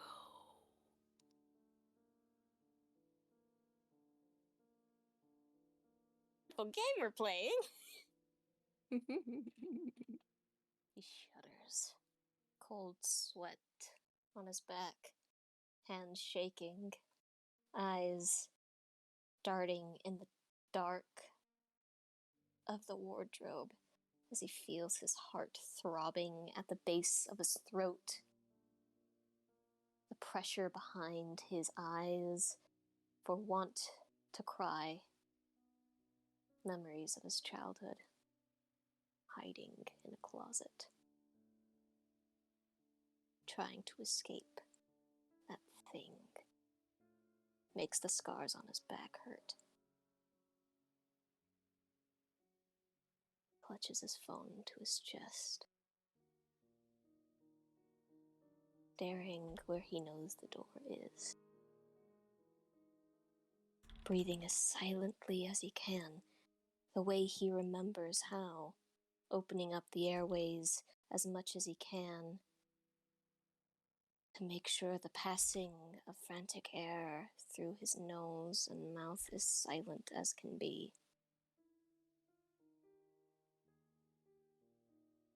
And he hears the footsteps again. The tall man is searching. And what exactly is Jonah doing? I am staying right where I am and trying not to move. Why don't you climb up? No, Because I then- do not want to leave this floor. Climb up and Yeah. escape the house.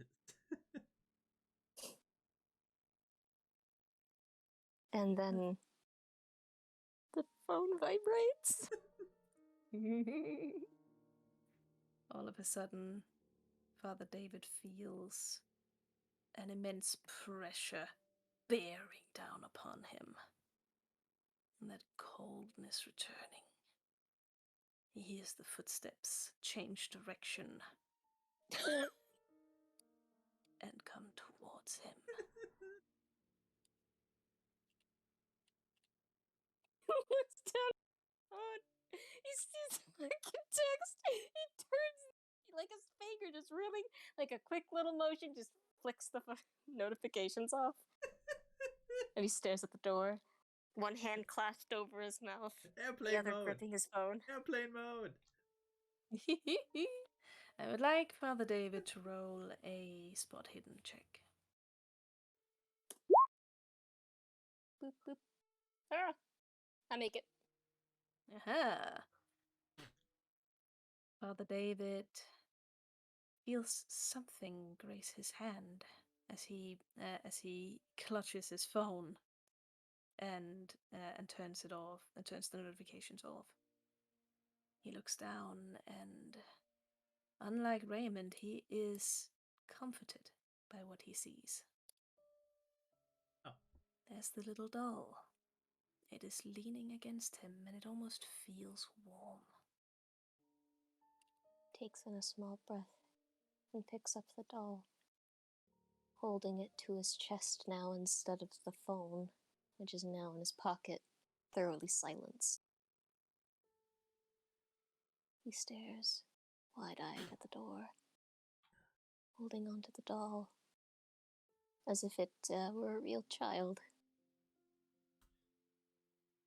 He feels almost as if next to him sits the warm little body of an actual little girl, all scrunched up and hiding in the closet with him, trying to contain the giggles under her breath, as those heavy footsteps come closer, although the cold is not as unbearable as it was before. He hears the slow, groaning creak of the door open, and he sees someone step in front of the light, blotting it out.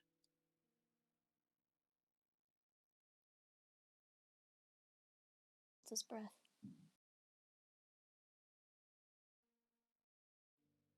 And I would like you to roll a, let's see, Constitution with advantage. So Alright. roll twice and pick the better. Roll twice, pick the You better. don't get advantage now? Constitution, so Constitution looks to be 11, so Because Father David saw the doll yeah. I don't know. Alright, and so saw comfort in it.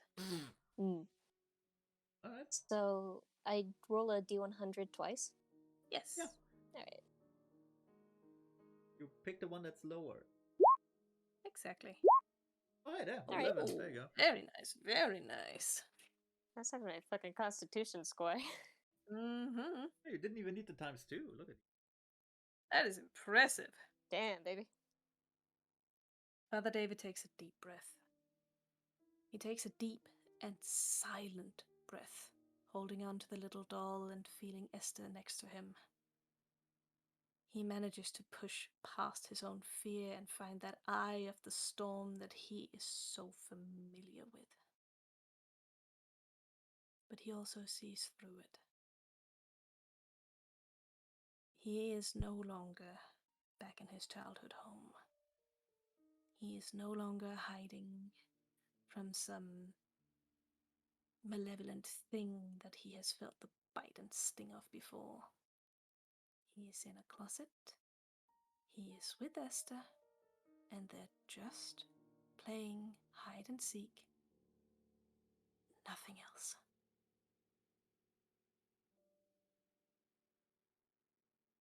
Which is around the time when the closet doors are flung open, and he stares up into the faceless visage of the tall man.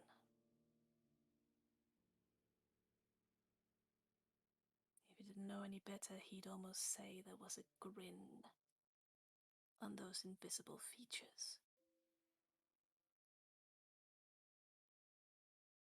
Found you. And here, I should have muted the phone before we started.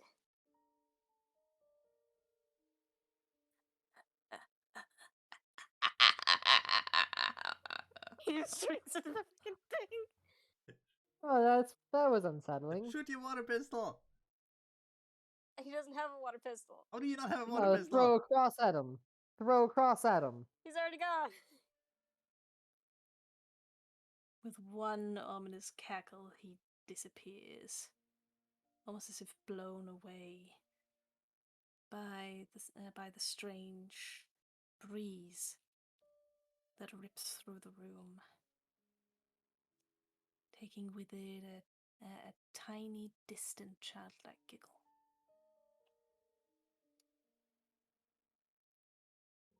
He heard the 2 down, 2 to go. He knows Jonah hasn't been found yet. So he lets go of the doll and moves away from it, where it has been placed upon the wardrobe. Well, the floor of the wardrobe. He leaves the room, looking around both hallway, like looking down each hallway. And he calls out in a loud voice, "All right, I've been found. Only one more to go. And then the game will be over. And we can have... what time is it? It's around midday. And then we can have some lunch." Let's see if I even hear that. I do. You do. And he takes this it's a more casual tone, as if he is trying to tell Jonah that it's gonna be okay.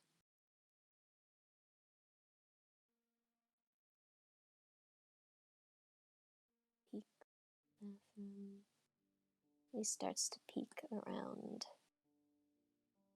himself. And he hears those footsteps behind him. And this time he doesn't just hear the footsteps, he feels a presence breathing down his neck. You play a very good game of hide and seek. You really do. Looks inside Raven's room. As he goes into Raymond's room, he notices something odd. Oh. The old steamer trunk in the corner, well, at the one wall next to the divano, is open. A few fabrics are hanging out of it.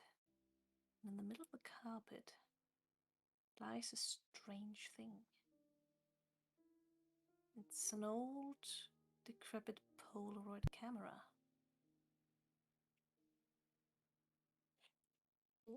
He goes and he scoops it up. He goeth and scoopeth up the camera. He looks at it. He looks through it. He opens up the camera and there is film in there. He has no idea if it's actually still viable, if it's still good. But there's film. Ooh. And he And looks through it. It doesn't seem like any of the film has been used. It's all new. So is this the feeling of the big guy behind him? There is absolutely the feeling of the big guy behind him. Oh, he turns around and he holds the camera up to his face. He hits the button. He hits the button. The button! Button! What that button do? There is the sound, the clicking sound of the camera and a flash. For a moment, the shadows around him grow long and he's momentarily blinded. He hears the mechanical whir as the little Polaroid picture is spat out by the camera. Whew, that's a bright one. Hey, whew. He takes the picture as it rolls out. Holds it, waves it a little bit. He holds it and he waves it a little bit, lets it develop in his hands. And as he does so, as he looks at it, he sees right there, captured on camera, the tall, dark figure of the tall man. He seems to be shying away. He's already halfway through the door. And you hear the sound of footsteps outside of the room.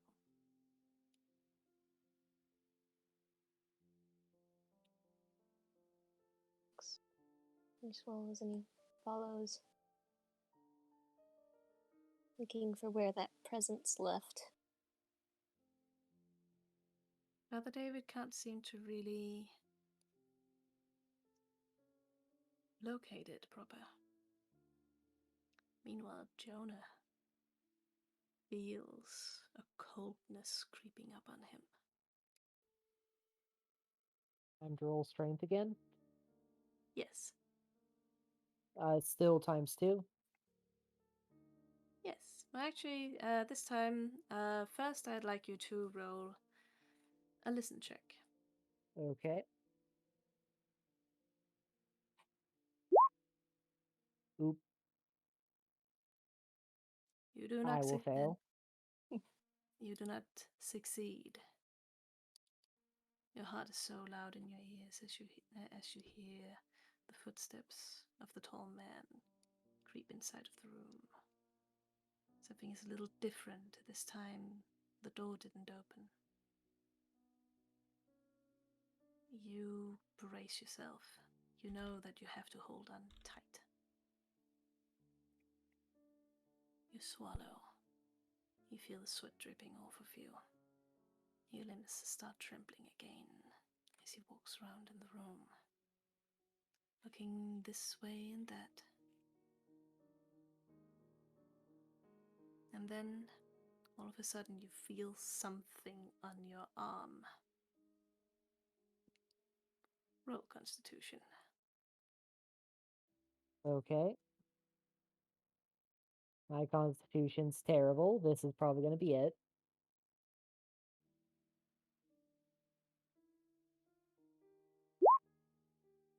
Nope. Oof. I have 6 constitution. No, Oh no! buddy. Oh, I'm so sorry.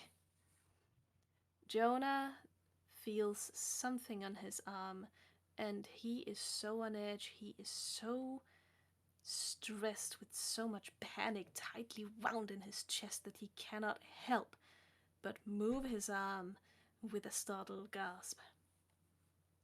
He sees as the little doll falls down from above him, landing in the fireplace. And all of a sudden, he hears those footsteps coming closer, and they are running towards him. They are rapidly getting closer, and they are so loud and so heavy. At this And then all point, Jonah is in fact muttering out loud, "Shit, shit, shit, shit, shit, shit, shit." I'm gonna roll a listen check.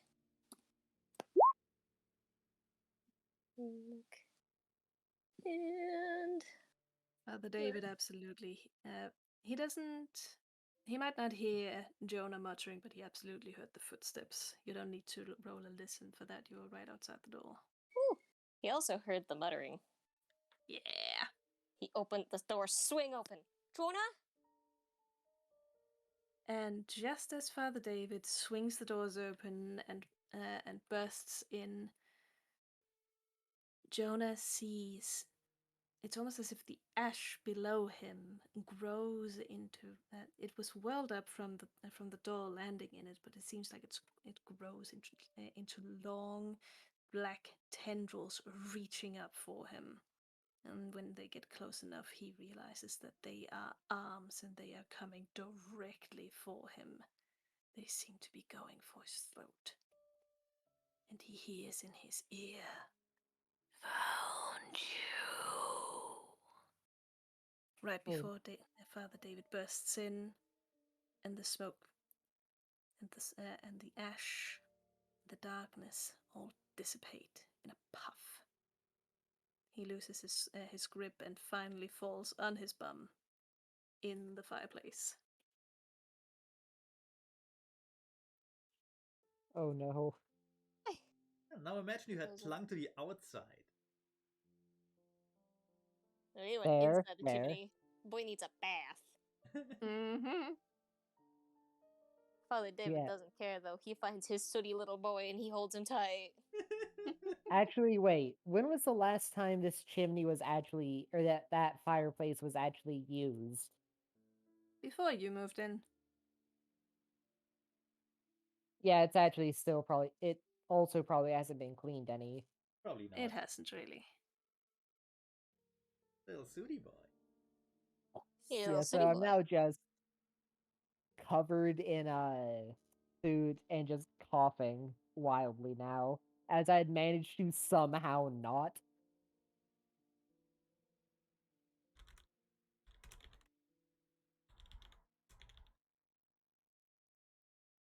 I was the last one now, or I was the last one caught, right? Yeah, you were the last one found. You Are you won. alright? Just, well, I didn't lose, so wait, who lost? uh, um, I'm not sure if he found Esther or Raymond first. Oh, we all lost. We all lost. I mean, Regardless, who lost the worst? as the game ends, it seems like that heavy, cold presence lifts from around you. You even hear the distant, elated giggling of Esther as she runs down the hall and seems to be accompanied by those heavy footfalls. There's also the much less comforting sound of a raspy chuckle. I don't like this Oh, This is no longer a fun game. Father David gives him a good firm squeeze and looks around. I heard weird things while I was in that closet. Good to be out of that stuffy place, though. You must have had it away worse. Are arms alright? Were you really hiding inside Yes. of the chimney? I had to find a good hiding spot. I didn't want that one to find me. And who would look in a chimney? Am I right? I think ghosts might look in a chimney, lad. He gives him another squeeze. He's there. He's gonna protect his boy. He's gonna protect his boy.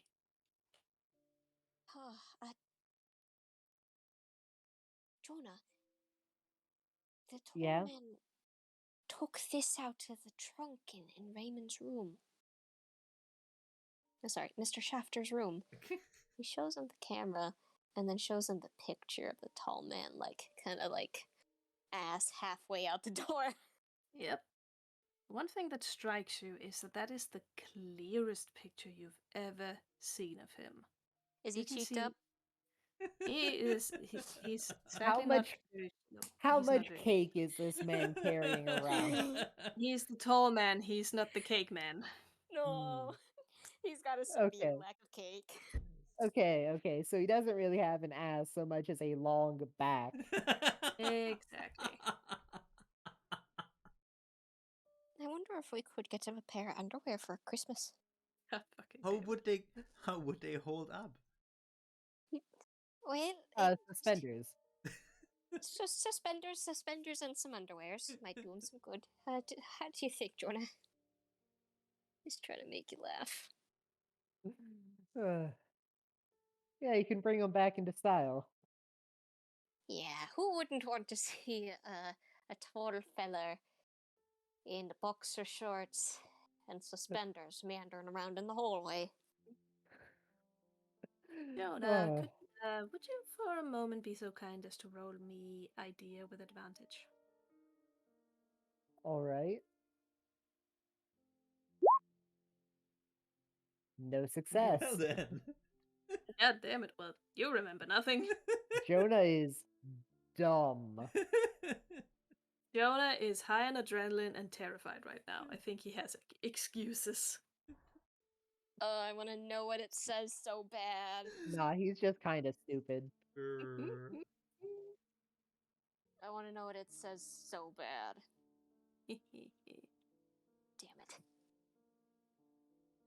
All right, lad. Everything all squared away. Let's go downstairs. Yeah, and I think I'm gonna need a shower.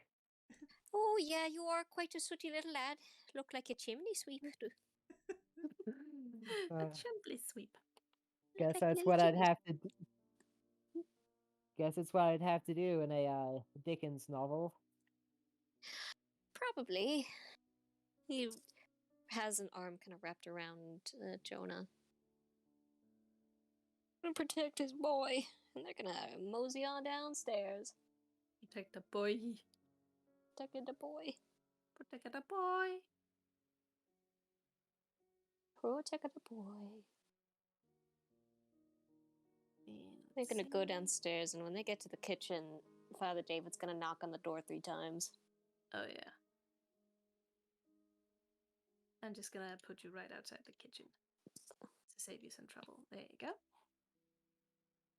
There's a knock that Raymond probably hears them before he hears the 3 knocks, but the 3 knocks come regardless. Mm-hmm. Jonah's already in the toilet. Why are you going to the only bathroom that doesn't have a shower? Wait, Shower. shit, you're right. That does not have a shower. It's like the only. It does. This one? Yeah, it has a shower. It's a very small shower, but it's there. Oh. It's like student apartment size. Oh, okay. It's a Jonah wee will shower. be hosing himself down in it. I don't know. Anyway, Raven hears the knocking. Says, "Enter." Father David walks in. Father David has suspicious black marks on him. Raymond doesn't know that it's just soot.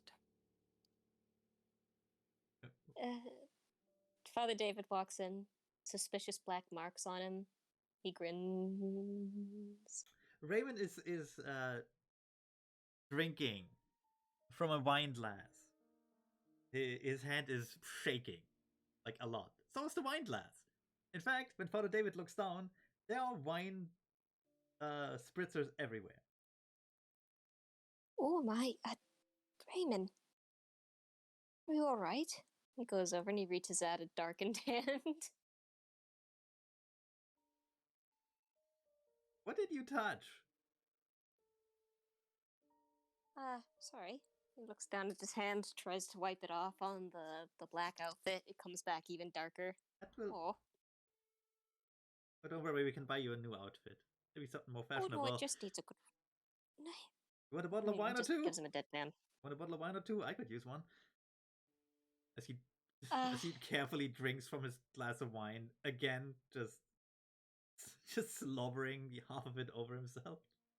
He grabs a dish rag, he gets it a little wet, and he kind of holds it against, like, kind of gently dabs the cold, damp washcloth against, like, Raymond's forehead and then the back of his neck for a second.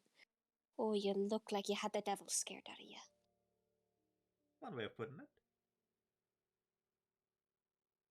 He didn't hurt you none, did he? I don't think so.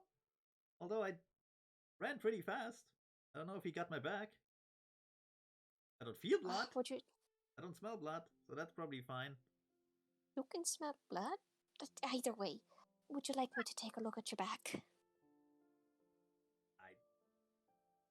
I'm gonna stop you. I'm not going to be the one to lift up your shirt, Mr. Shafter. I'm sorry, but I'm not that I mean, you can't just handsy. just check the back for claw marks. It sounds. What if his claws go through the clothes? How would that work?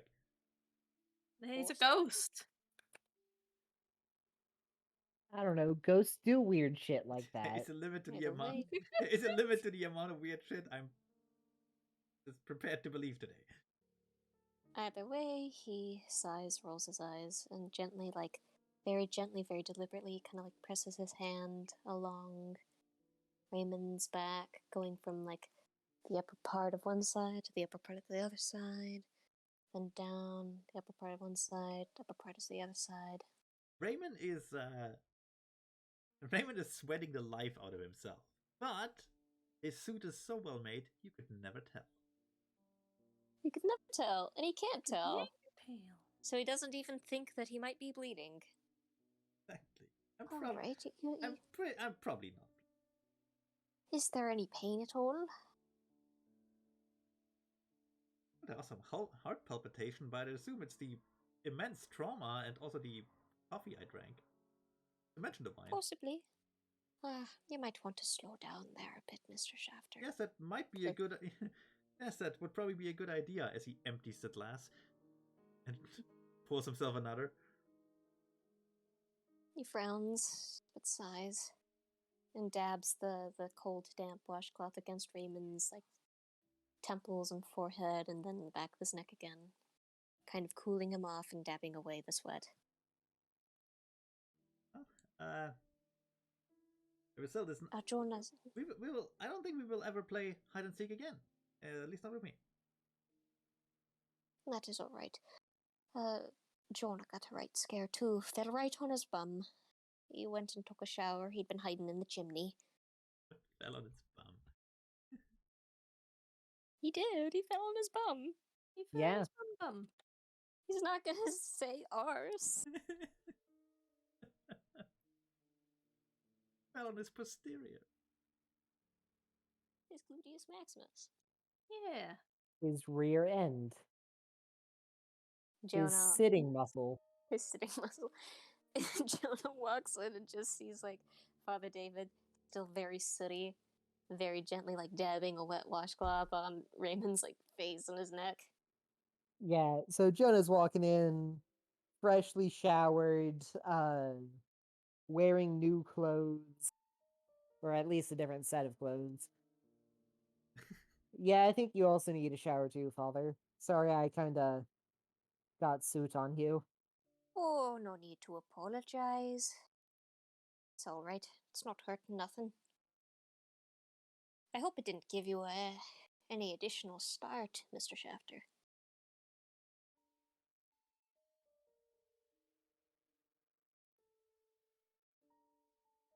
Raymond just makes a noise, sorts, as he drinks more wine. Hey, Raymond, do ghosts exist? No. Oh, man. Father What I thought, David, bitch.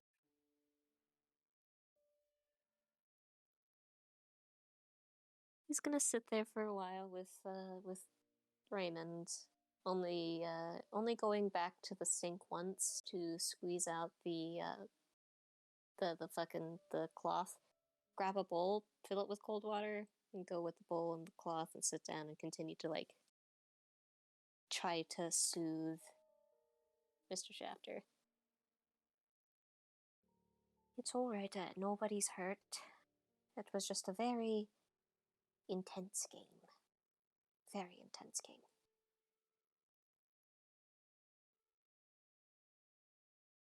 I don't think I want to play that game ever again. That's alright. At least not with the tall man. Right. Next time, and hopefully there's not really a next time on that. You two can go along with Miguel. And what? You here alone? Playing hide and seek with the fucking monster? With the tall man and Esther. It's so strange for a moment. In that closet, it felt like she was alive, like she was warm. Sitting next to me there in the dark. Oh yeah, that's a good sign. Delusions. Wonderful. And when I'd been found, he popped up. He told me that he found me, which is what I said when I found him. And we walked out. I checked inside of your room, Mr. Shafter, and I found that the trunk was open. And there was this. And he takes the camera that he'd placed on the table. He shows it to Raymond, and then he takes the picture. Do I know and about he puts the it camera? down. Do I know about that camera? No, you do not. You have never seen this camera before. I think. Could I roll something to see, like, if it's worth anything? You could try to appraise it. Yeah. Appraise it. Appraise it. Appraise I don't it. think appraise is an actual skill, though. Yeah, I don't think it is. No, it would be Oh, something really? different. No, it would be something. There would have to be something different. Maybe history? Yeah, history could work. That allowed. History. Please have that one. Yeah, there. Oh, nice. Have a good It history. just seems. It just seems like a very run-of-the-mill, regular old Polaroid camera to you. Huh. You don't really see anything special about it. Huh. Don't see any of those often anymore. Was it in a trunk? It was in the trunk in your room underneath some fabrics. And when I found it, I turned around and I snapped a picture, and he slides the picture over towards Raymond. It's the clearest picture of the tall man they have gotten yet. Cheeked, Yeah. definitely not cheeked out on a Saturday afternoon. Shame. Shame. Huh? What's a shame, lad? Nothing. Or that was out of character. Well, maybe a monster, but at least he has no ass to show. Really, Mr. Shafter.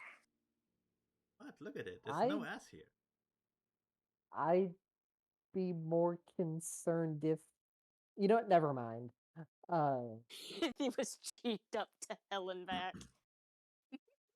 If he was hauling around a giant dump truck, then I yeah, see. I would be kind of concerned. You hear Honestly, the it would clapping be with the concerning. So footsteps. wait a moment. Is he? Did he go out the window? The picture? No, he's going through the door. Oh, okay. Heard window earlier. I was like, did he cheat? Because then it wouldn't count. I didn't lose. Oh well. Oh, we have photographic evidence again. I suppose. Just puts the photo down. Brings more. He takes the photo and he pockets it because the last thing he wants Miguel to see is a picture of demon ass on the table. Oh, that is what the Yeah, that just- is what the padre likes. Mhm. It can make my ass flat too. Who's negative cheeked up? Oh, thank you. Oh, okay. Yeah, which it would be unfortunate if Miguel thought that is what Father David liked, because obviously Miguel's cheeked up. thick. Miguel is I mean, thick. Them clearly, virgin Yummy hands thick, do not even. leave a lot to the clearly, imagination. Father David likes they some. do not. Father David likes some junk in the trunk. Anyway, so well, we have a. I mean, we have a Polaroid. Great. I don't know if that's good or bad, to be honest. Well, if anything, it's a camera that can take clear pictures of spirits. Yes, and also it can Remember, we could never get really good footage or pictures on the tall man. also take overhead shots from an entire room. Yeah, that could be incredibly useful. Exactly. Indeed. Even more than its ability to see ghosts. I mean, the question here is, can it always see ghosts? Like, do you only have to watch through the little viewfinder, or do you only see the ghosts on the developed pictures? Could I see the tall man through the lens of the camera before the picture was snapped? Roll an idea check. See if you can remember. Isn't that the plot of one of those anime games? Fatal Frame. Yeah. Yeah. Oh dear. Idea. Oh yeah, I make it. Oh, I got 75 idea. you could Smart. indeed see the tall man through the viewfinder. However, he was very translucent and kind of fuzzy at the edges. The picture is much clearer. I could see him through the viewfinder. He was a lot more transparent. Kind of fuzzy, but he came out a lot clearer in the picture. No, it's like that video game. What was it called? Deadly Photo, or something like that. I don't play Yeah. video games. Operation One. I don't know. I mean, the first game was good, but after the third sequel, it really went downhill fast. They lost ideas so quickly. Yeah. Well, I mean, the first one that was bad Second was one was actually really good too, almost yeah, as good as first the and- first. Matt, first and second one's amazing. The first one that was like the first one that started getting really bad was the one that they did exclusively for the Wii. That one was bad. I don't know if we're still telling a joke or not. Anyway, Neither am I. Anyway, Raymond kind of motions for the camera. Could I see the camera for a moment? Well, of course, it seems to be all full of film. Yes, I wanna check that. Passes it to him. When I check for the film, is it like regular Polaroid film or whatever they used? Oh, completely regular. There doesn't seem to be anything special about the film. Is it old film or new film? Like, is it as old It as the hasn't been camera? used before. It seems to have the same age as the camera, but it's hard to pinpoint. Oh. To be regular film in here. I guess if that thing can't see ghosts, or at least make pictures of them, we should get our hands on some more empty film, just in case. Yes, that might be a good idea. I also wonder if it's something special with the camera or if any camera could do it. Well, we've also tried other cameras, right? Yes, but we didn't try another Polaroid because, quite frankly, it's obsolete technology. Yeah, who has a Polaroid these days? If anything, we've got one camera for now. It seems to be working in just quite in fine order. You'd probably get another one to test this. Same age. Yeah. People seldom use. Or even a recent, or even, wait, do they still make Polaroids? No. Not, Yeah, well, I figured. not whole, they make knockoffs for hipsters. Yeah, that's what I was saying. I mean, we could also try it with a modern knockoff. Raymond is saying hipsters, like, it's stuff he would totally buy, but, you know, even he wouldn't throw money away on that shit. What would he even take pictures of? Raymond has a disdain for, like, old stuff made new or something. Not very into retro stuff. No, obviously he is going to take or Raymond's going to be taking a photo of his meal, having the Polaroid print off, take a photo of that with his camera or with his phone, and then post that on Instagram. He would never do that. Obviously. He would have someone. Jonah's going to look up is going to look up Raymond's Instagram account and see a whole lot of that, isn't he? No. Raymond likes old technology for the aesthetics. He would never use it. It would be like of course. It would be like repainting the Mona Lisa. Just rude. Yeah, exactly. Plain rude. Rude. Just plain rude. Well, at least something came out of this. Heart attacks? Terror? It wasn't all that terrifying, was it? I've had worse, but that did scare me. And after he found me, he just kinda left.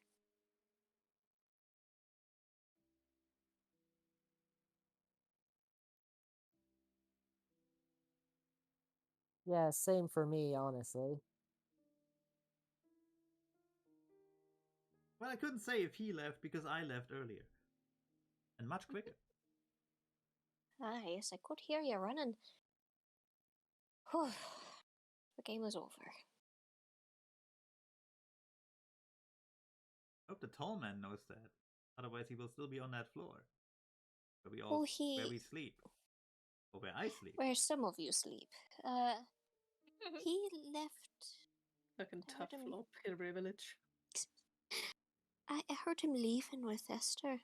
They were having a good chuckle about something.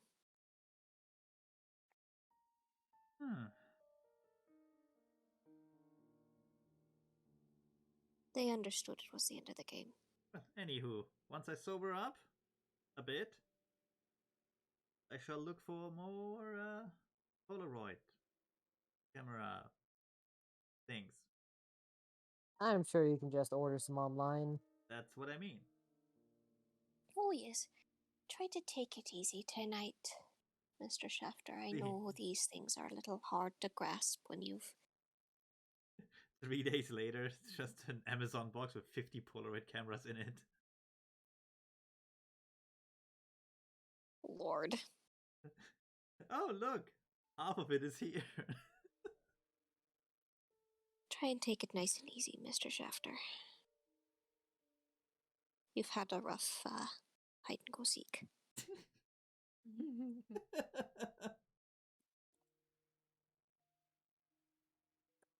He pats your back. Continues to gently dab at you with the cool rag until you stop sweating like a whore in church. Well, you would know. He's not a whore. He's not had a sex once.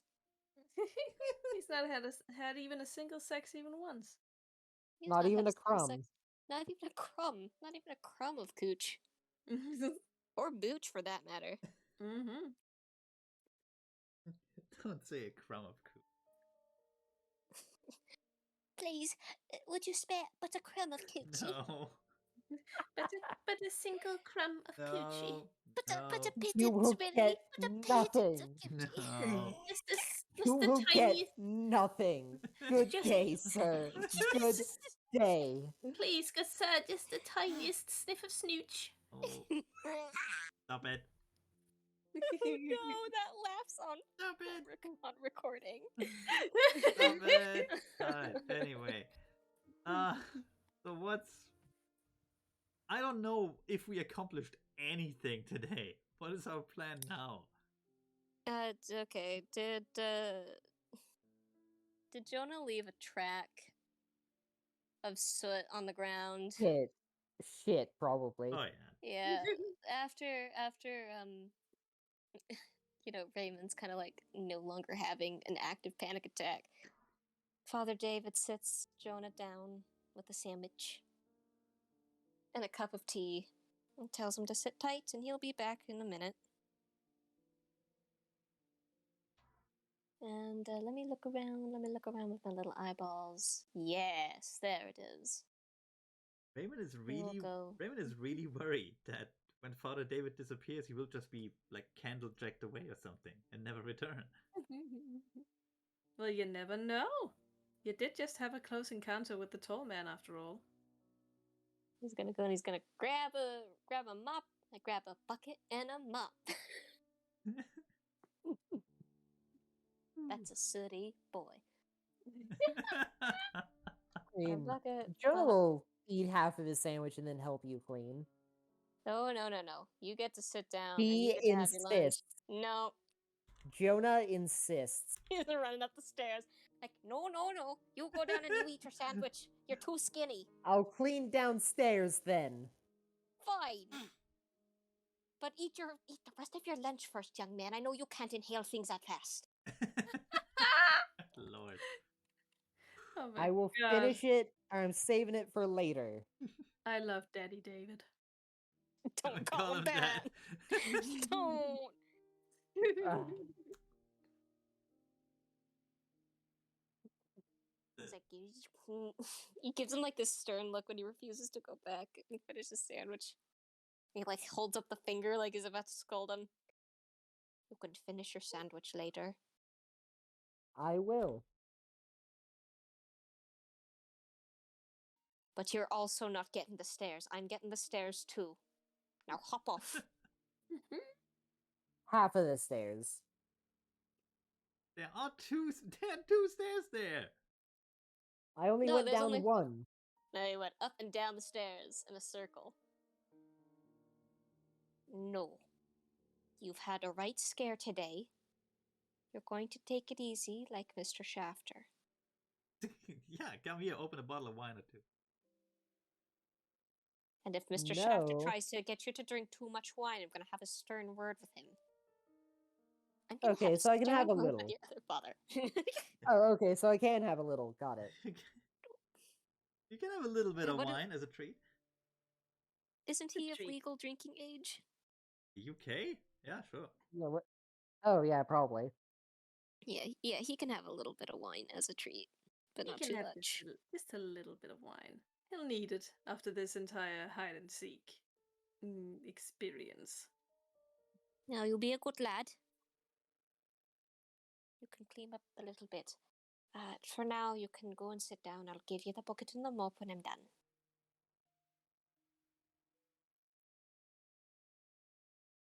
And with that, Father David gets to cleaning.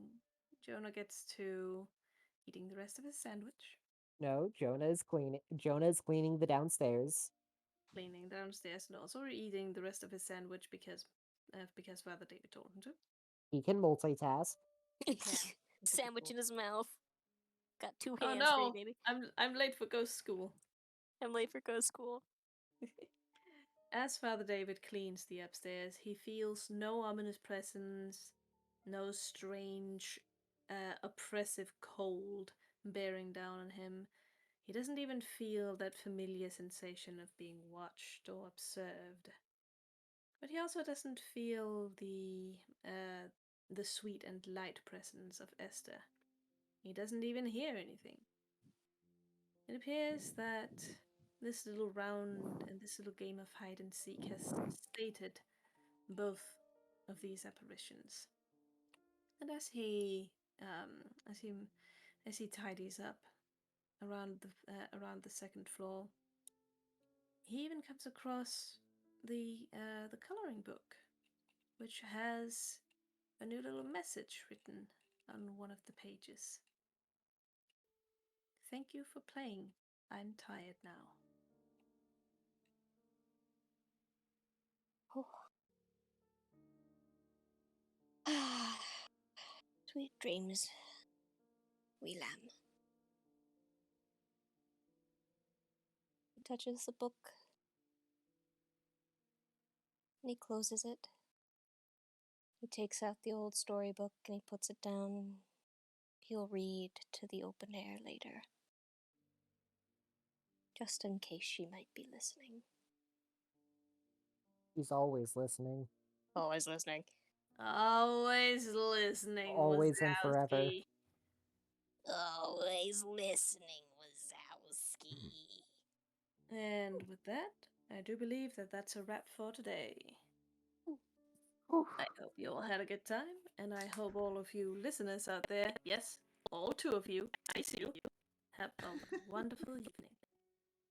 Yeah, so be sure to subscribe, ring that bell, Shut up. like. No, Make sure to like, subscribe, and ring that bell. that's not a thing on. Ding-a-ling-a-ling. It's not a thing on my channel. I don't even use thumbnails. Anyway, I stopped the We gotta record. use, like, I'm stopping the recording here. Just say bye. There we go. Also, leave a comment. No. Like and It subscribe! helps the algorithm.